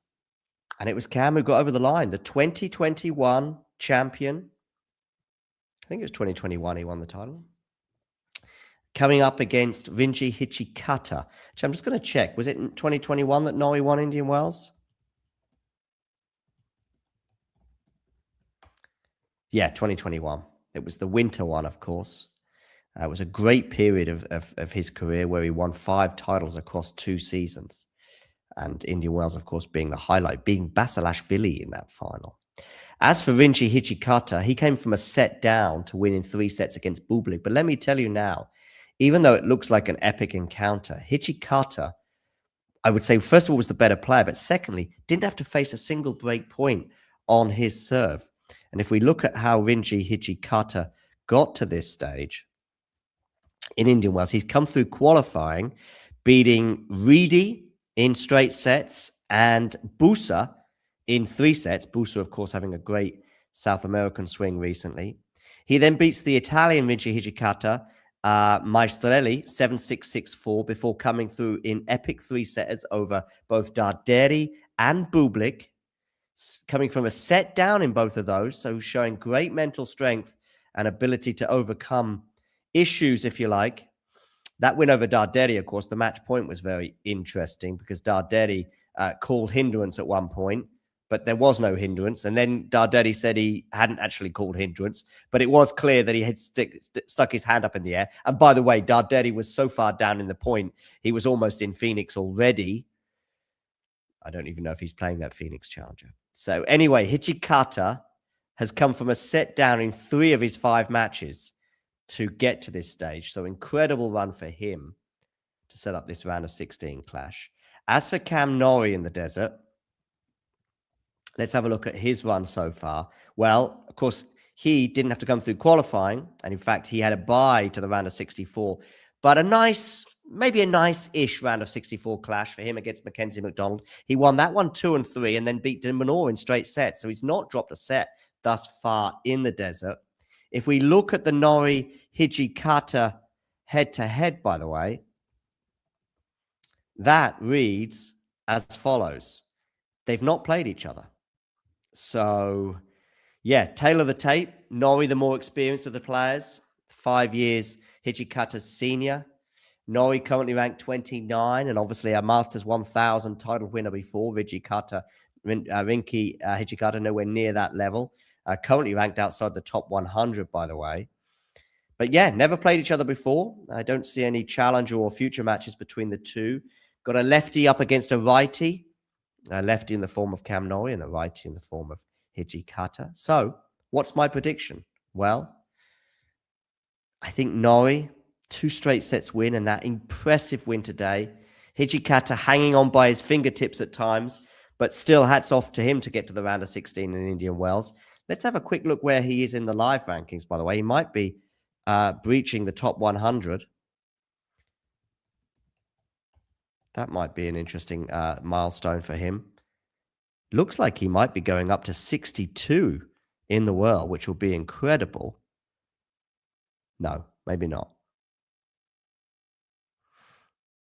Up to 95. So he's due to get back in the top 100. What's his personal highest ranking, by the way? Highest ranking is 62. So he's not got there yet. That was in 2024, but he is set to go back into the top 100 after this Indian Wells run. But I do expect that Indian Wells run to come to an end, probably in straight sets against Cam Norrie. Okay. Next match I'm going to have a look forward to is Novak Djokovic against Jack Draper. They're coming up against each other 5 years after they first met in Wimbledon. Jack Draper mentioned, by the way, in his interview on court afterwards that he's looking forward to coming up against what he called the GOAT in Novak Djokovic. I think it's hard to disagree with. saying he's the greatest player of all time. Jack Draper on his journey back from injury and facing Novak Djokovic next. Yeah, because he has been injured, of course. Draper, by the way, was down an early break in his second set. He broke the Cerundolo serve 3 times in that first set to win it 6-1, then served first at the beginning of the second, and Cerundolo went up an early break. Cerundolo, I think, also served for that second set at 5-4, but Draper broke back and then also held serve and then broke again to get over the line and win that one 6-1, 7-5. Draper had an unbelievably good serving day. He also has the pedigree in the desert. Djokovic has pedigree in terms of him being a multiple champion, but it's been a decade of disappointment for Novak since his last title. Their head-to-head, let's go back, by the way, to their head-to-head, because I think it's just one match that they've played, and that was at Wimbledon in 2021. Not Jannik Sinner, I want Jack Draper head-to-head. Just the one match, yeah, at Wimbledon. But their career is quite different. Of course, Jack Draper going into this tournament was ranked 14. He is the defending champion. We've seen Mino Andreeva, the defending champion on the women's side, go out today, but Jack Draper had no such issues in overcoming Cerundolo. Djokovic, by the way, in terms of how he's looking at this tournament, I'd say it's more of the same in terms of where we're at the last couple of years, in terms of his level thus far. But then when Djokovic gets his teeth into a tournament, we know he can get going. But I think this is the match that may well define Novak's tournament in so many respects, because thus far it's not been great. Coming from a set down to beat Myshak in his first match in the round of 64 clash, then in the round of 32 today, Djokovic disappeared for a set and a half, I would argue, against Kovacevic, but he struck as Kovacevic was serving to stay in the match. But I think the overall points tally was very, very close between the two. And Kovacevic was serving bombs at times. Djokovic, by the way, with the exception of 1 or 2 moments in that second set, he was also serving very, very well as well. And it is the serve that is helping Djokovic go as far as he is in many of these tournaments, none more so than I think in Miami last year. So where do I see this one going? Well, I think if Draper can repeat the serving day that he had today and also the form that he's shown over the last, 12 months in Indian Wells, winning the title last year and then winning a couple more matches this year. How many matches is that unbeaten for Draper in the desert? I think I'm going to tell you right now. I'm going to say it's 7, but I could be wrong. 8, actually. Last year, he won the title, dropping just 1 set en route. That was to Carlos Alcaraz, by the way. So that's 6 matches last year that he won, and then 2 more this year. So he's unbeaten for 8 matches in the desert. When we look at Djokovic in Indian Wells, we go back to winning the title.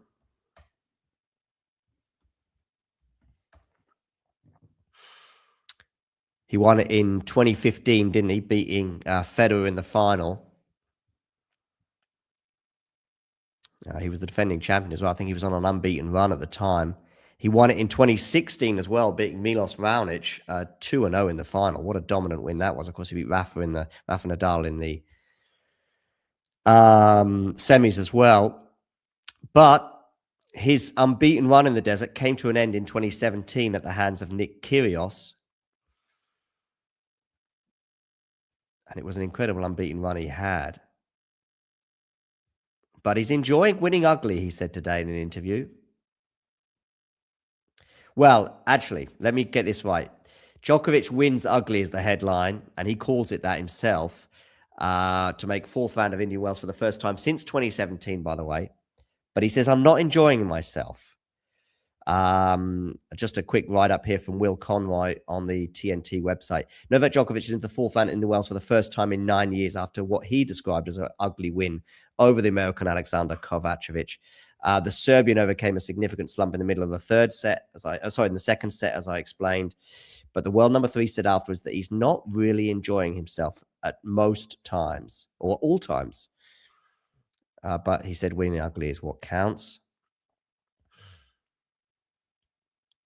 So, yeah, I'm just not sure if Novak's tennis is there right now. And I'm not sure if there's something about this run over the last 9 years that hasn't read too great. Of course, there were years when he missed the tournament, 2022, due to not being vaccinated against COVID, of course, not being allowed into the country.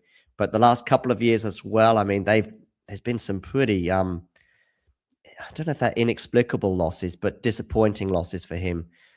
In 2024, he lost to, Luka Nardi in the second round, and we saw it coming after a rough first round against Vukic that year. So it was kind of on the cards. And then in 2025, losing in the first round, or his first match against Botic van der Zandschulp.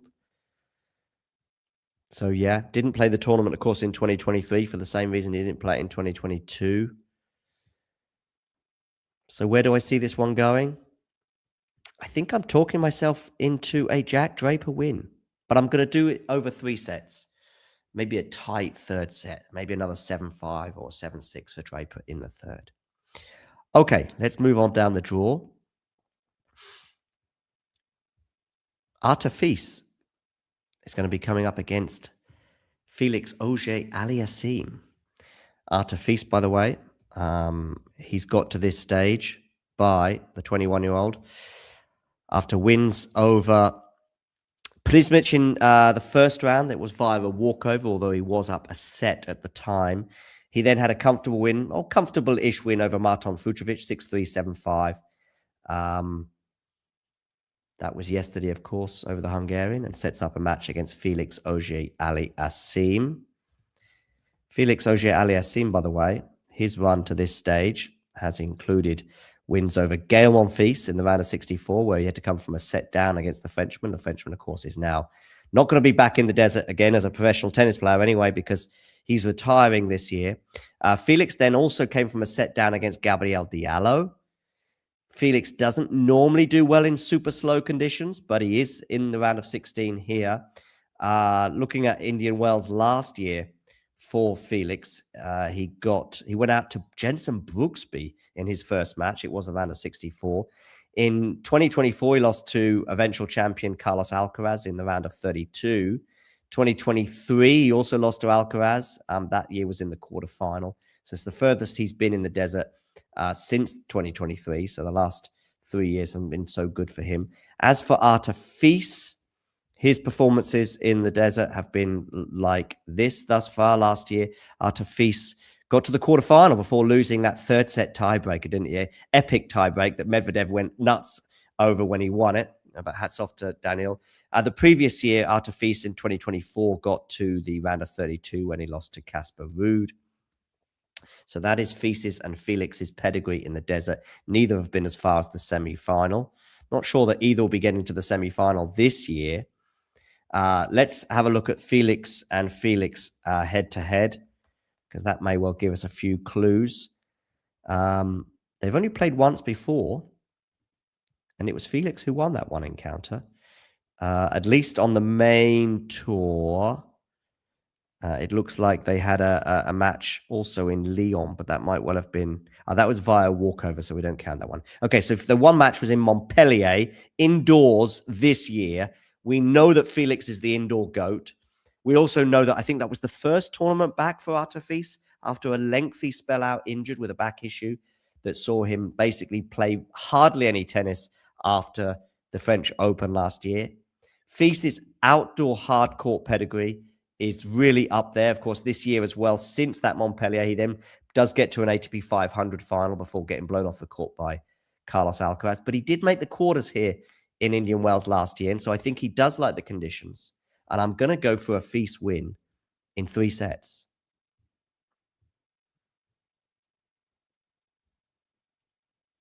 Okay, next up is Francis Tiafoe against Alexander Zverev. Tiafoe avenging his Mexican Open loss with a straight sets win over Flavio Cobolli in the previous round.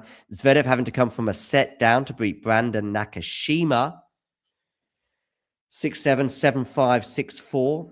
Zverev, of course, never been as far as the semi-finals in Indian Wells, which is a kind of a surprise for a guy who obviously does very well on all surfaces, in all conditions, I would argue. Maybe not grass. But certainly, Zverev not ever being in the semi-finals at Indian Wells is kind of surprising. Last year, he went out to Griegsborg in his opening match. did make the quarters in 2024 before going down to Alcaraz. That is the furthest he has been in Indian Wells. As for Francis Tiafoe in recent years, well, last year Francis Tiafoe went out to Tsitsipas in the round of 32. Sorry, that was 2 years ago to Tsitsipas. Last year, he went out to Watanuki, also in the round of 32. In 2023, Tiafoe did make the semis, which is obviously a round that Zverev has never made in the past. And their form, well, Tiafoe's form, pretty good, I guess. Maybe turning a corner in recent weeks, recent months, getting to the Mexican Open final before losing to Cobole, as I mentioned, and then also getting some nice wins this year at the Indian Wells tournament. Zverev making the semi-finals in Australia, but disappointing early loss to Kecmanovic in the Mexican Open. But he has had a couple more wins here at Indian Wells, including that win, of course, over Nakashima. Prior to that, in the previous round, Zverev beat Berrettini in straight sets. That was a match I actually saw. Zverev's level pretty good, but Berrettini a long way off the player he was 2021, 2022, 2023. Obviously, a lot of injuries since then. Two right-handers coming up against each other. Zverev, obviously, with the stronger player on serve, and 8-1 is their head-to-head. In fact, Zverev has not lost to Francis Tiafoe since 2017. Outdoor hard matches. They played each other in Beijing in 2019. They've not played each other a lot, though. This is the first time they've played each other in almost 2 years. They are including, of course, a Laver Cup clash that went the way of Zverev there, which some people might not include in their head-to-head. But 8-1, nevertheless, is a comfortable reading for Zverev. You would expect him to win their clay matches, but there's only been, I think, one clay match between these two. But 8-1 would suggest a Zverev win. And I'm going to go for Zverev, maybe coming from a set down to do so. And therefore, Zverev to progress. Okay, Lerner Tien is going to be playing Alejandro Davidovich-Fokina. Davidovich-Fokina knocking out Mensik, by the way. That is a very impressive win for the Spaniard. The Spaniard, of course, has never won a main tour title. If he was to win in the desert, boy, oh boy, oh boy, what a title that would be to get off, to get your maiden title. I know one person amongst the Talking Tennis community who would very much like that. I'm including Jane as part of the Talking Tennis community, by the way. And by the way, I'm including you as part of the Talking Tennis community, Ghost, even though we have different opinions on the Laver Cup. It's okay. It's allowed. Lerner Tien, by the way, very good win for him, coming from a set down in the clash of the all-lefties against Ben Shelton. It's a match I didn't see, so I'd love to know your thoughts on the Shelton-Tien match, either in the live comments or in the comments below if you're watching this retrospectively. And yeah, Davidovich-Fokina also having to come through in 3 sets over Jakub Mensik. Shall we have a look at the head-to-head between these two? Because actually, I don't know off the top of my head how Davidovich-Fokina and Lerner Tien match up. I will share that with you on the screen right now. Okay, they've played once before, and it went the way of Davidovich-Fokina. Okay, where was that clash? Last year in Washington. A tournament that, of course, saw Davidovich-Fokina reach the final. I actually thought that Lerner's North American swing last year was a bit disappointing and ending in that very comfortable win that Djokovic had over him on Arthur Ashe. I heard Djokovic talk about this recently. It was very interesting what Djokovic said about that match against Lerner in New York last year, because I actually had the same feeling that Lerner just maybe wasn't quite ready for the occasion. That was my interpretation, and Djokovic said it in a roundabout way as well, that maybe he was a bit fortunate in how comfortable that win was for Novak, just because of Lerner and being new to that environment. Davidovich-Fokina, of course, is the more experienced of the two, the higher ranked of the two as well. Davidovich-Fokina, by the way, in terms of his pedigree in the desert, well, last year, Davidovich-Fokina went out in the round of 128. So his first match against Mackenzie McDonald, that was a 3-set loss for him. In 2024, he also lost in his first match. That was against Artur Fils, though. So it was a tough opening match. But yeah, basically, he hadn't won a match at Indian Wells, Davidovich-Fokina, since 2023, when he made the quarters before losing to Medvedev in straight sets. So he went 3 years without winning a match, but he has won matches this year over Sviatek in the round of 64, straight sets, and then coming up against Mensik. Mensik very much in form, making a nice semi-finals at the ATP 500 recently, where he beat Jannik Sinner in that run. And he also had a good run in Australia before he had to withdraw from the fourth round clash with Novak Djokovic through injury. But maybe Mensik will play a bit better in Miami. As for this clash with Lerner Tien, I see Lerner avenging that Washington loss last year. And therefore, I'm going to go for Lerner in 3 sets. Oh, now this is an exciting clash. I think it's the first one between Jannik Sinner and João Fonseca. Fonseca really getting his season very much on track with this run in Indian Wells, because it has been a rough start to the year for João. Obviously, not being able to defend his title, not even come close to defending it in Argentina, where he lost in the opening round. But he did highlight the injury. So he said, I think it's the first time that he felt like he could dial into a match, as he did in his previous win over Tommy Paul in the previous round. He says the first time he's out. I mean, obviously he went out in the first round in Australia, where he obviously dropped a few points compared to his run last year when he had a couple of wins there.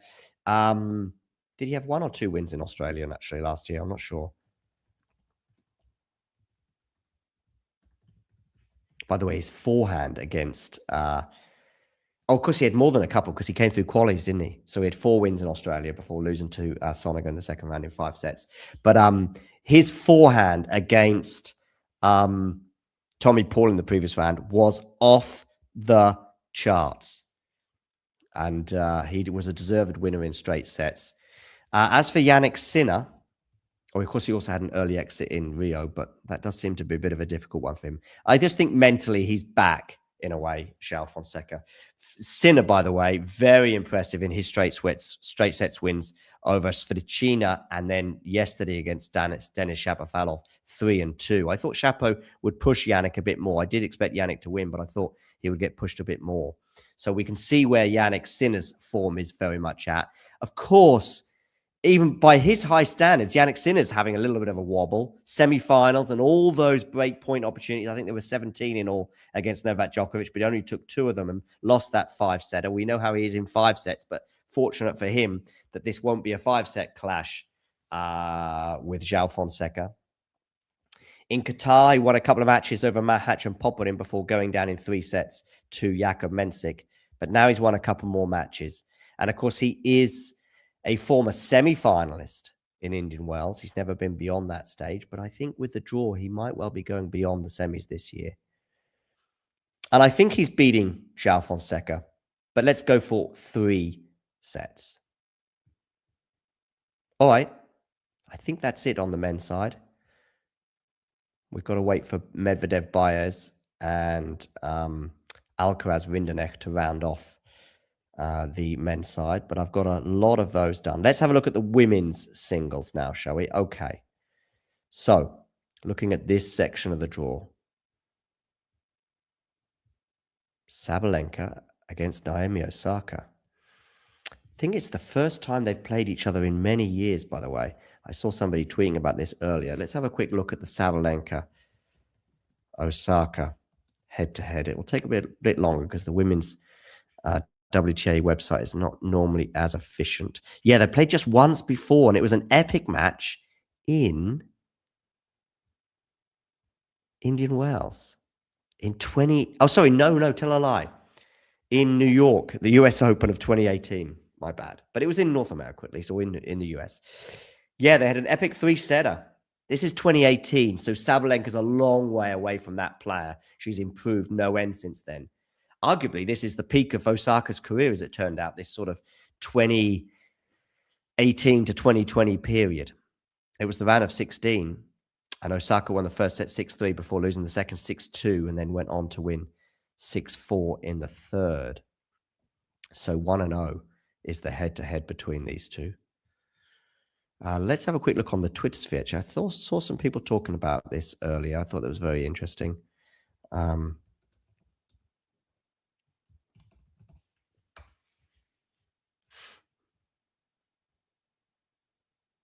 Oh, yeah, it was interesting as well because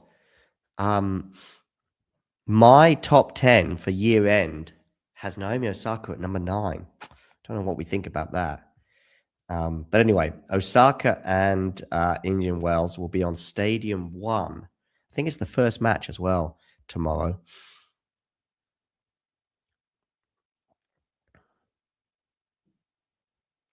Some people suggesting on social media that the daytime match suits Sabalenka more in terms of the heat, etc. Just the second time ever. Yeah, set your alarms. Do you need to set an alarm for 11 a.m.? Maybe. Anyway, that is it. Sabalenka coming through Jacqueline Christian in the previous round. Christian, of course, beat Janice Chen previous to that. Osaka coming from winning the first set of her Soria, but needing 3 sets to overcome Camilla. 6-1 in the third. Let's have a look as well at some of the other matches that Osaka has played. She played Jimenez Kazin Saver in the first round. That was a straight sets win. India Wells. Of course, she has been injured as well, Naomi. She couldn't play her third round match in Australia against Madison Inglis after pulling up or injuring herself, I think, in the match. I thought she looked sluggish in her wins over Rucic and Kostaya in the first 2 rounds in Australia. And I think that was then explained by her not being able to take the court against Inglis in the third round. But yeah, she's won 2 matches now in the desert. As for Sabalenka, she's not dropped a set yet. She won her first round match against Sakatsumi 4-2 and then beat Christian 4-1 in this round of 32 to set up this clash. Sabalenka, of course, is trying to win the Indian Wells title for the first time. She was in the final in 2025 before losing in 3 sets. She won the first set over Mira Andreeva. She was in the final in 2023 before she went down in straight sets to Elena Rybakina. 2024, she lost to Emma Navarro in the round of 16. That was a bit of a surprise. It was a 3-set loss. But she has pedigree in the desert, certainly in terms of getting to the final. And I expect her to beat Naomi Osaka probably in 3 sets. Okay, next up, we have Victoria Mboko coming up against Amanda Anisimova. Anisimova crushing Emma Raducanu 1-1. Kalinskaya was the victim for Mboko 4-1. Let's have a quick look at their head-to-head on Mboko Anisimova.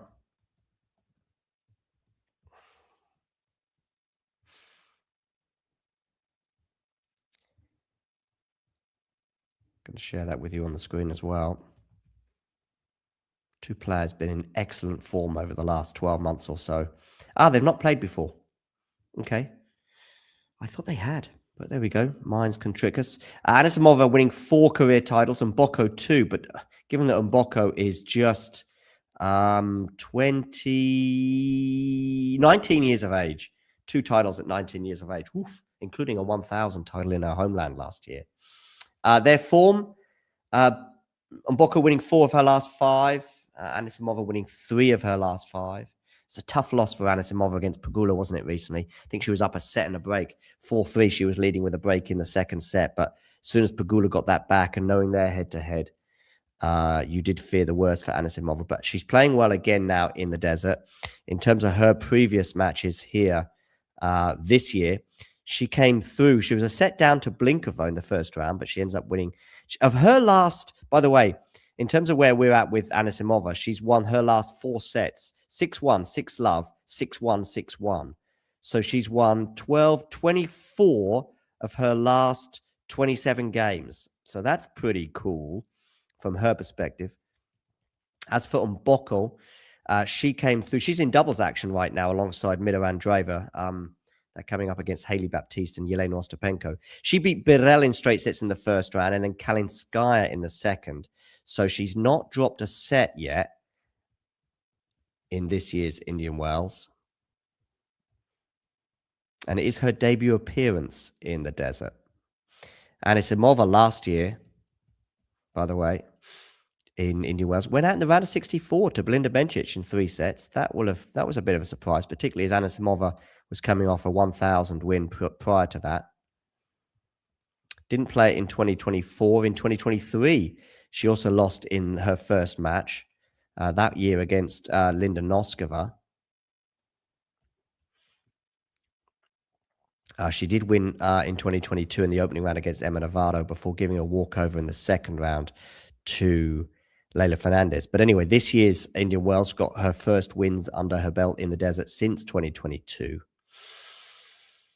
How do I see this match with Mboko going? I think it's really tough to call, but I'm leaning on Mboko. I've got a few worries about Amanda's form. I'm not saying long term she may well win a slam this year or certainly get to another final. She's been in 2 slam finals last year, back to back at Wimbledon, US Open. But I think the losses to Pegula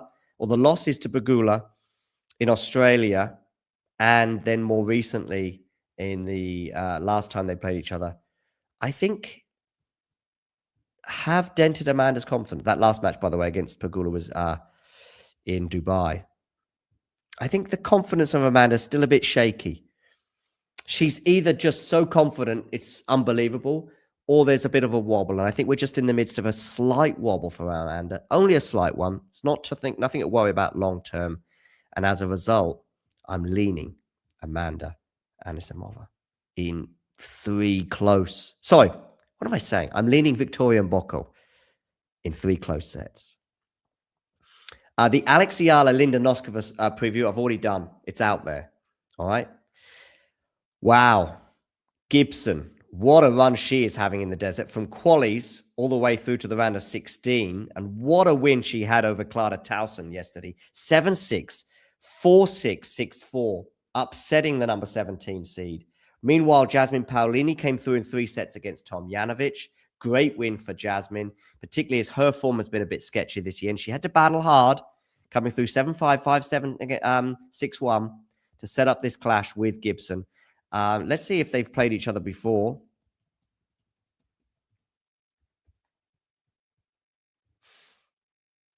That's Jasmine Paolini against Talia Gibson from Australia.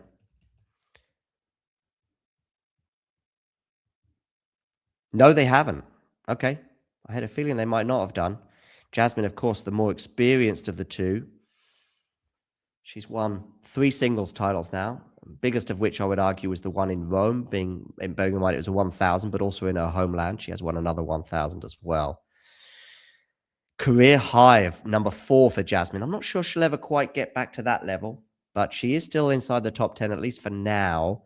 But yeah, 9 years, Jasmine is 9 years Talia's senior, both of these righties, of course. Paolini, in terms of her pedigree in Indian Wells, and by the way, in terms of her run so far, she has come through against Potapova in 3 sets and then Tomljanovic in 3 sets.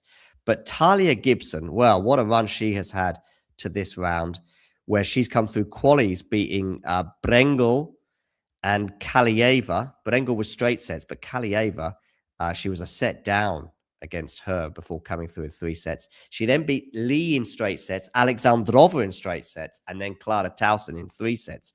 Just an incredible run. 5 matches already she's won, obviously coming through qualies, as I said. And before that, I mean, her year in Australia, yeah, she had a good run, for her, winning a round against Blinkova before going down in 3 sets to Schneider. In Hobart, she only had 1 match and she lost it against Wong. And in Brisbane was the same, losing in the opening match to Yastremska. How do I see this one going? Do you know what? I think I see an upset. I think I've got Gibson. I'm just seeing how well she's playing at the moment and seeing where Jasmine Paolini's form is at. Not quite sure if we're going to see the real Jasmine stand up maybe until the clay season. I think she's lacking a bit of confidence right now. And I'm going to go for Gibson, and I'm going to go for a 3-set epic once again. Let me know in the comments whether you agree or disagree with that. Some people might call that a big call. Okay.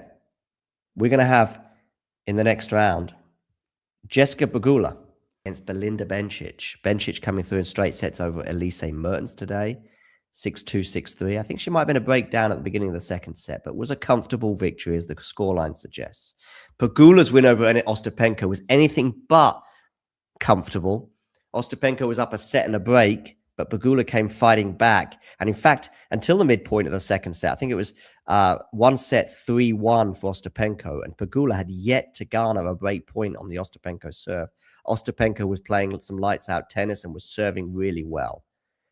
But once Pegula got that back on serve, you thought, okay, I sniffed a momentum shift, and it was a significant shift because Pegula would then go and win 11 of the next 13 games from 3-1 down in the second set, and ended up being the deserved winner as Ostapenko fell apart a little bit, but Pegula needs to get some credit for the way she forced that issue.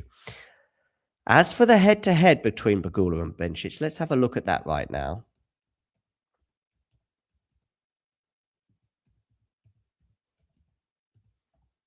Pegula, of course, chasing her first title in the desert. Bencic likewise. Oh, this is very interesting reading. 4 matches between the two and 4 wins for Belinda Bencic. That is a surprise. Regarding their form, of course, Pegula's won her last 5 matches and Belinda's won 3 of her last 5. But yeah, look at this. They've not played each other since 2023, and that was on clay, by the way, which I might just lean Belinda, but not sure, especially as it was in Charleston. They played each other, though. Oh, has Jessica Pegula's not even won a set? And their head-to-head, by the way, rivalry goes back all the way to 2015 in Herzogenbosch, which I probably messed up, in the Rosmalen Open. Anyway, yeah, Pegula's not won a set. My goodness me. That is a surprise. It's almost inexplicable. I mean, part of it is because they haven't played on a hard court in a long time, since 2021. But their first 3 matches were not on clay. So the first match was on grass. Next 2 matches were on a hard court. And then most recently was 2023 in Charleston. But this head-to-head is a surprise. Pegula, by the way, is playing the best tennis of her career, maybe. She got to the semis in Australia, but could easily have maybe progressed there against Rybakina. She really had her chances in that tiebreak to make it go 3 sets at least before losing to the eventual champion Rybakina. Then in Dubai, she won the title. And now she's in Indian Wells. So she's on a pretty good run. In Brisbane, by the way, she got to the semis before going down to Kostyuk. But she's on a pretty good run, having won 5 matches and 1 loss in Australia and 5 wins in Dubai. So that's 10-1 before coming into Indian Wells. And she's now made it 12-1 for the year. And I think she's going to make it 13-1 against Belinda Bencic, despite that head-to-head. I'm going to go for a Pegula win in 3 sets.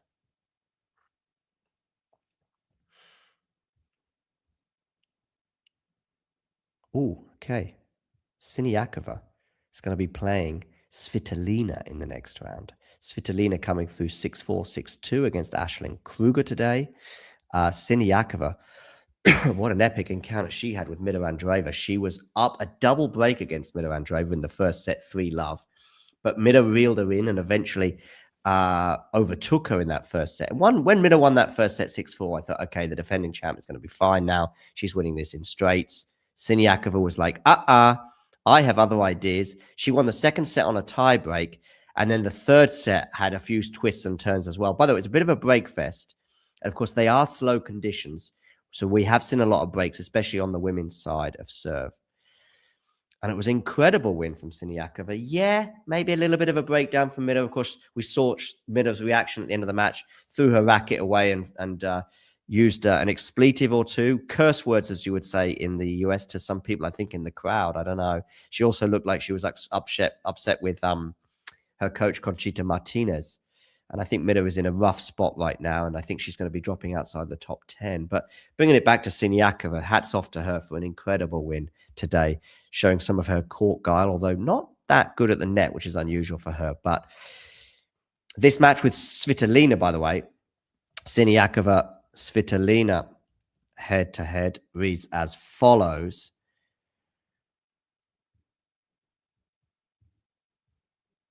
I'm going to have a quick look at their matchup. Svitolina, of course, is the higher ranked of the two by some distance, has the more glittering CV. But let's have a look at their head-to-head to see if we can see anything. Glittering CV, at least on the singles side. Siniakova wins that. If we got it down to the double side, it would be a very different situation. And the head-to-head, by the way, another 4-0.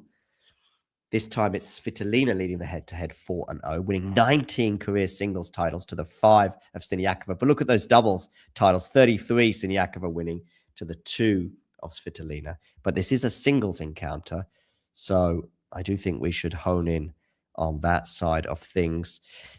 Form, last 5 matches before this tournament, that is. 2 wins for Siniakova from 5, so not great. 4 out of 5 for Svitolina after she made the final. And lost to Pegula recently. But yeah, their head-to-head, the most recent encounter came in Indian Wells 2 years ago. Okay, so they have played in Indian Wells before. And that was a 3-set win for Svitolina.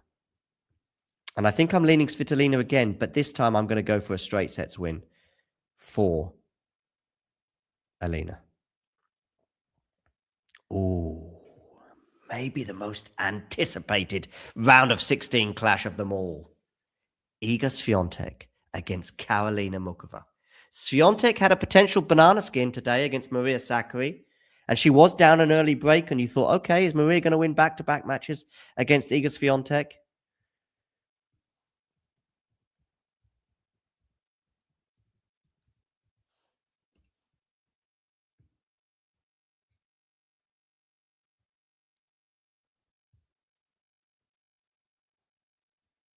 But no, Iga had other ideas, came roaring back, and ended up winning it pretty comfortably. A lot more comfortably, I think many of us thought, after Sakkari won their most recent clash in 3 sets.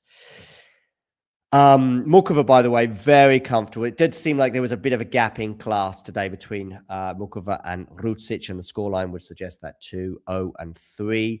Muchova, by the way, has reached this stage in Indian Wells after a win over Bondar in the first round. So she's yet to drop a set en route to this stage. Swiatek has also not dropped a set, beating Day in straight sets, 6-love, 7-6, and then coming through today against Sakkari, losing just 5 games en route. And setting up this clash. By the way, of course, this is a repeat of the 2023 French Open final.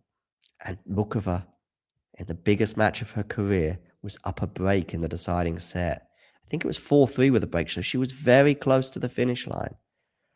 But ultimately, Iga prevailed and won another French Open title. And Muchova is still seeking her first Grand Slam title, and she's still seeking it 3 years later.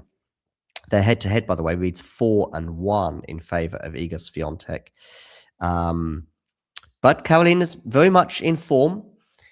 Before this tournament, she'd won her last 5 matches, and Iga had won 3 from 5, losing to Elena Rybakina as well as Maria Sakkari. Elena Rybakina, of course, that was in the Australian Open. The only win for Karolina Muchova, by the way, came in their first ever match on clay in Prague in a tournament that I don't think exists anymore.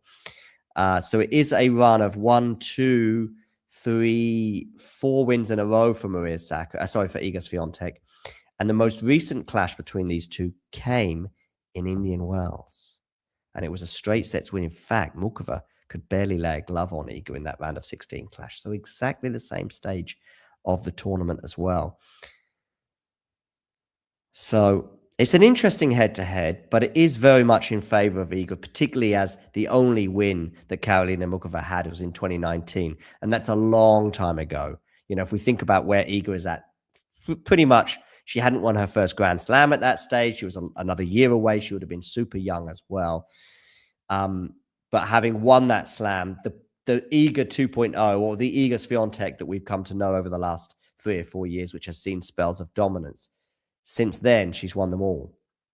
And she's won the last 2, both on hard courts in straight sets, and won at Indian Wells. So, Yeah, and I do think the conditions here are really, really good for Iga. And as a result, I'm going to go for an Iga Swiatek win. But let's go much closer than that clash they had last year, which was 1-1, because I think Karolina Muchova is in almost the form of her career, but she's going to need to reproduce probably the best form of her career to beat Iga Swiatek in a domain that I think is very much Iga's. I think she's going to bring it more than she did last year, but I still see Iga prevailing. But let's go for 3 sets. Thank you for joining me for this stream. Make sure you join us for plenty more live streams tomorrow. And to everybody else, you know the. If you enjoyed this video, make sure you hit that like button. Don't forget to subscribe and click that notification bell so you don't miss out on all things tennis.